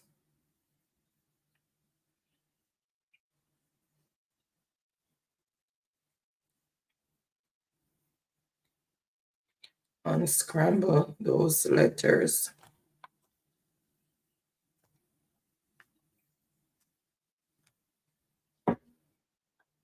Guys, remember the petition is pinned, so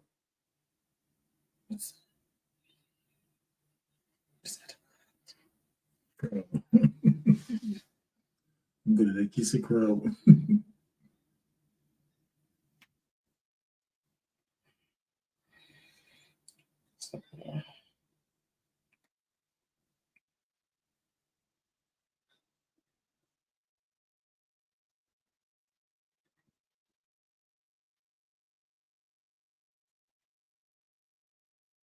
all right. Let's see. All right, let's see the answer that I'm looking for, and it is manager. So those letters, when unscrambled, it spells manager, and that is for 100 points. So let's see. Empress, 100 points for Empress. Empress, all right. Then Ricardo, Truck Life, Tiffany, Liz, Rafe, Monica, G Angel, Shawnette. So the answers came in. So Empress, choose the next category, and for how many points?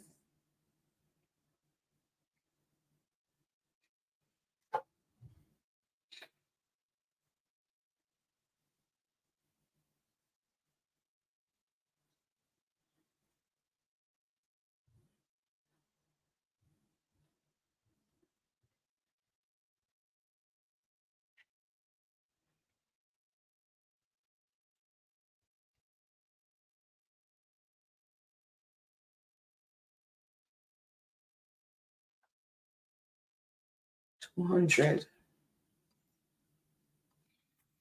Unscramble those letters.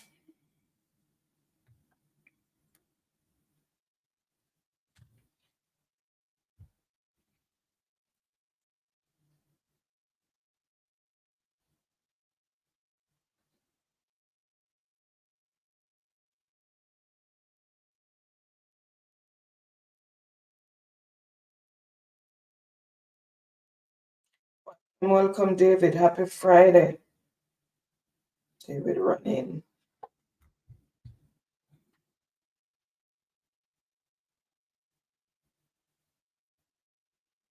All right, no delays. I see the answer, and it is what is salesman. So those letters unscrambled is salesman, and that is for 200 points. So let's see who picked up those 200 points. Let's see.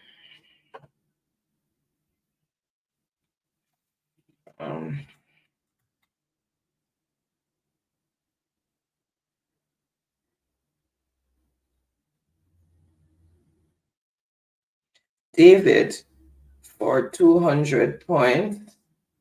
David for 200 points. Then Empress, Tiffany. David for 200 points. Liz, yeah. Rafe, Monica, Yvonne, G Angel, Shawnette. Okay, hope work is not too busy. David. He's saying for 300. Hold on. Unscramble those letters.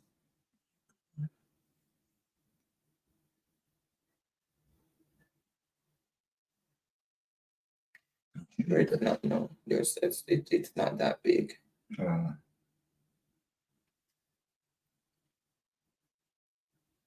It's not that big.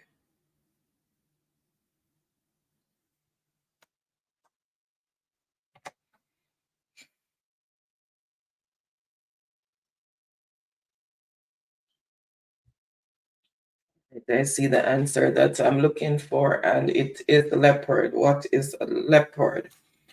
So those letters, yeah, unscrambled give you leopard. So let's see who first came in with the correct response.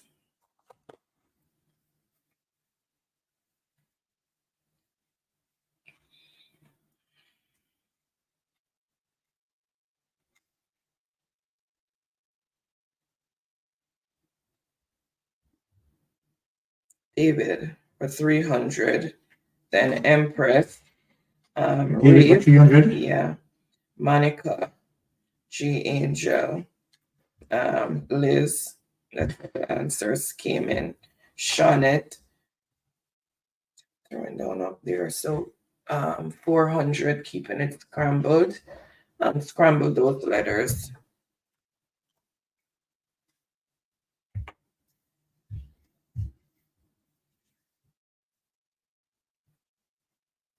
Stomping in the kitchen.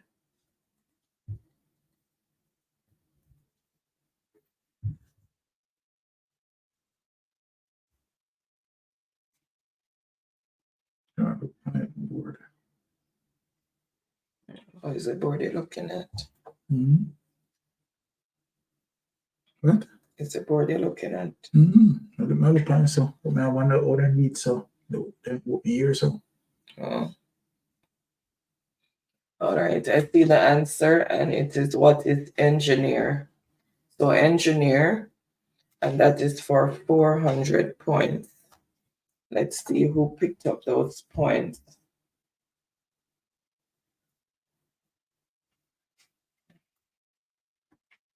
David, oh my goodness, David, come and just dominate the board.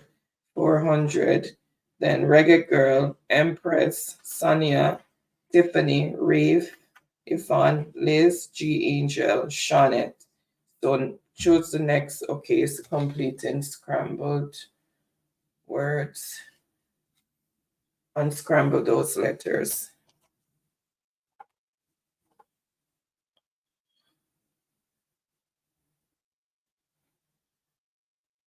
Unscramble those letters. It's look nice on it, don't it?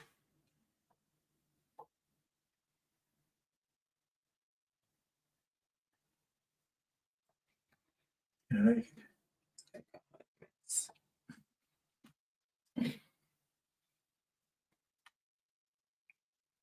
All right, I see the answer, no delays, and it is what is student, and that is for 500 points. So that is student when unscrambled. So let's see who picked up those 500 points.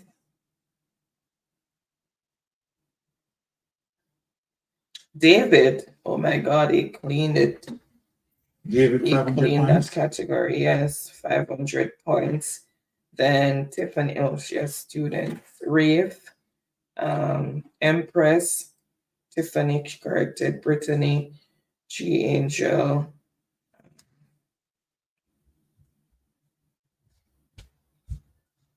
Who's stomping in the kitchen? Blessed up, mixing. Welcome, welcome. Happy Friday. And then G Mixed game blessed Angel, yourself. Just a Reach, Tiffany, no, Suzette. That's how the answers came in, saying brain for 100. All right, so you can just put how many points because it's just one category that's left. If there are 3 apples and you take away 2, how many apples do you have? If there, and remember it's brain teasers. If there are 3 apples and you take away 2, how many apples do you have?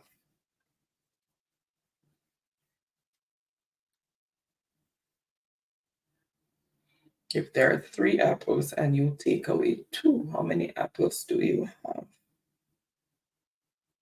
All right, I see the answer that I'm looking for, and it is 2.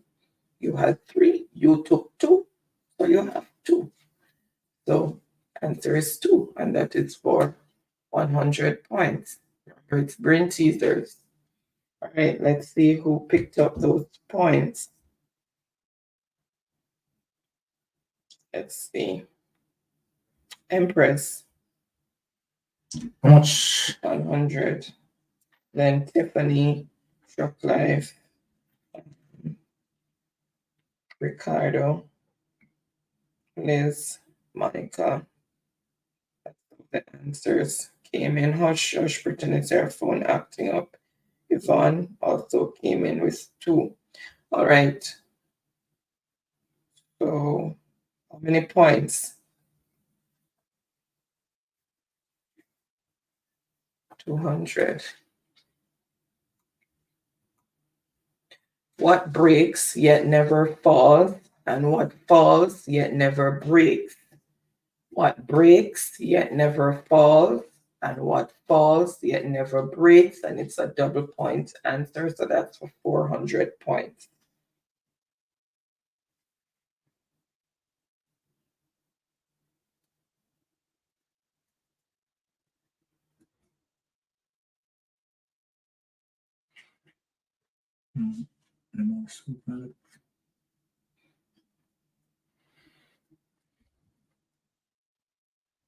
You have food from what you cooked yesterday.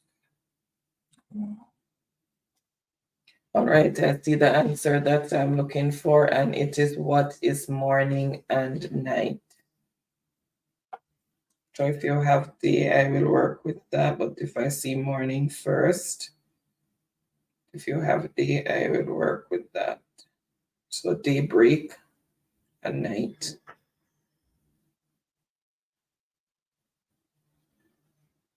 So what breaks? False. What breaks? So daybreak, let me see. Daybreak and night. So Tiffany got it correct.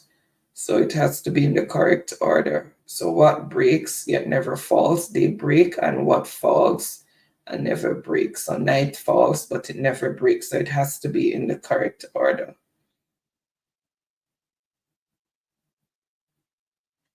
Right, so Tiffany for 400 points. Tiffany, 400 points? Yeah. And she write it out again. Okay, daybreak and nightfall. Yeah.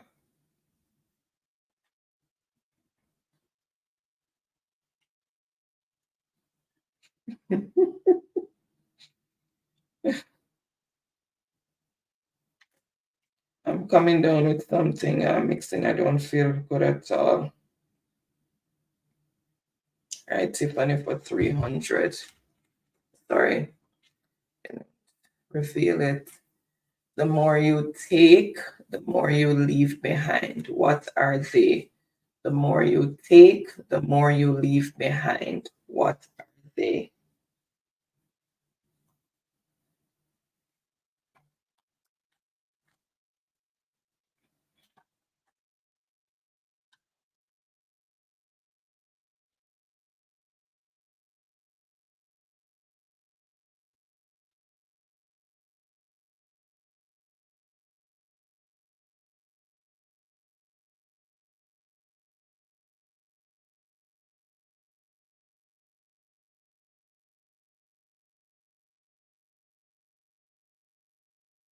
Okay.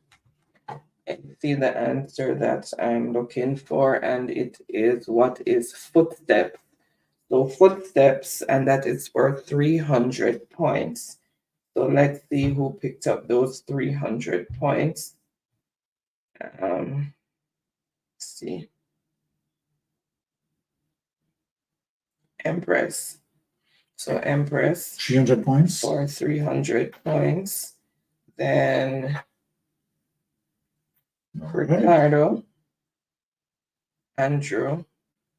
Tiffany. Oh, your girl, then Tiffany. That's how the answers give on. So the score as it is, Roy. Andrew on 400 points, Tiffany on 400 points, Empress 500 points, Reggae Girl 700 points, David 1400 points, Truck Life 1900 points, and Ricardo 3700 points. Okay, so she's, oops, I didn't. Right, A man went outside in the pouring rain with no protection, but not a single hair on his head got wet. How comes? A man went outside in the pouring rain with no protection, but not a single hair on his head got wet. How comes? No, not fine.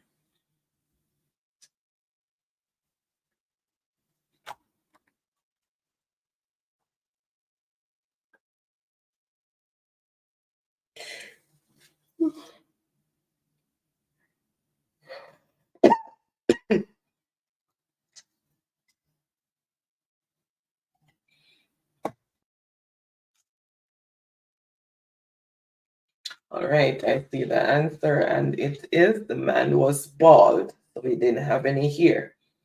So the man was bald, and that is for 400 points, and we are down to one. We're down to one. All right, let's see.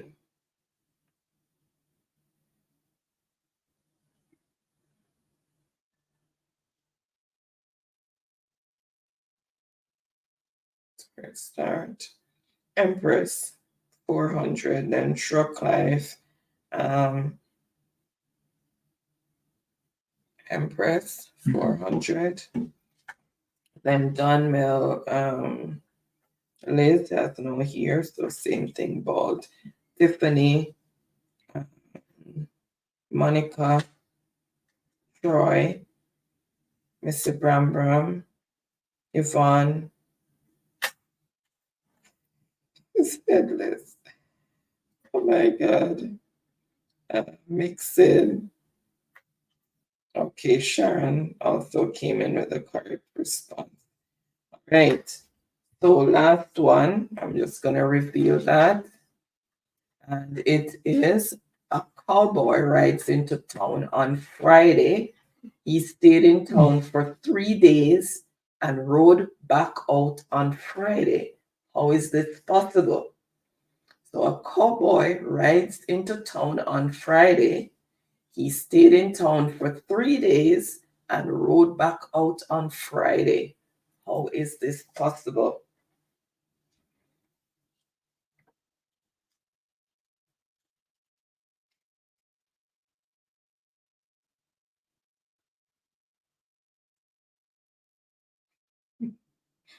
Incident. And Brent, he said, pressure my head.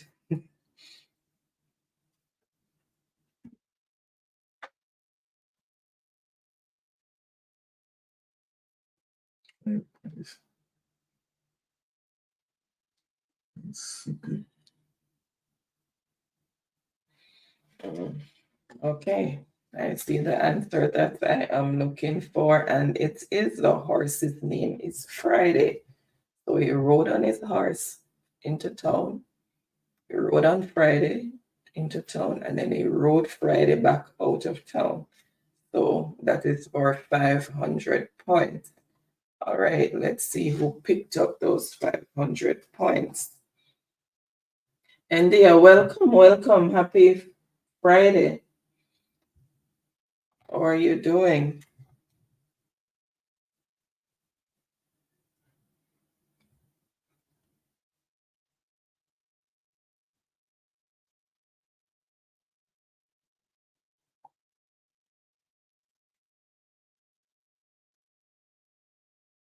David for 500 points. Then David? Truck Life, yeah. 500? Then Empress mixing. And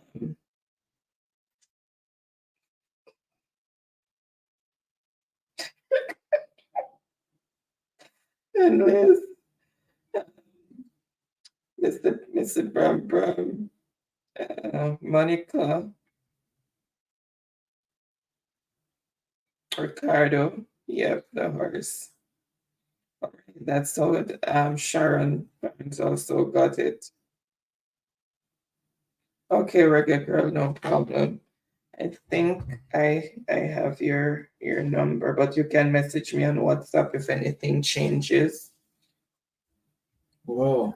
Reggae Girl is on the board, right? For the top 5? Yeah, Okay. Reggae Girl is on the board. All right, so congratulations to everyone who participated and was able to answer. As I said, the race, I always say, the race is not for the swift, but for those who can endure to the end. And thank you guys for participating. After serious discussion, then we have a little fun while we learn. So thank you so much. Really appreciate each and every one. So the winners for tonight begin at number 5 is Reggae Girl, came in with 700 points. Empress came in with 900 points. David came in with 1,900 points. And Shock Life also came in with 1,900 points. And Ricardo, 3,700 points. All right, so congratulations. David is saying 791 flow. David, 791 Yeah. flow. 791 flow. And Ricardo is sharing with Tiffany. So right, Tiffany's name beside. Ricardo. Mhm.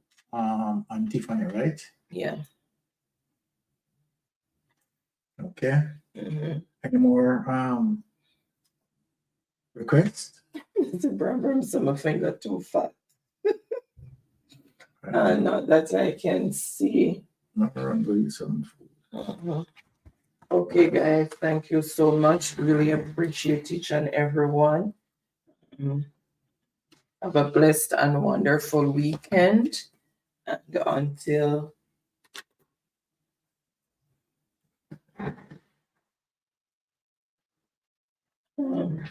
put Empress 846 flow.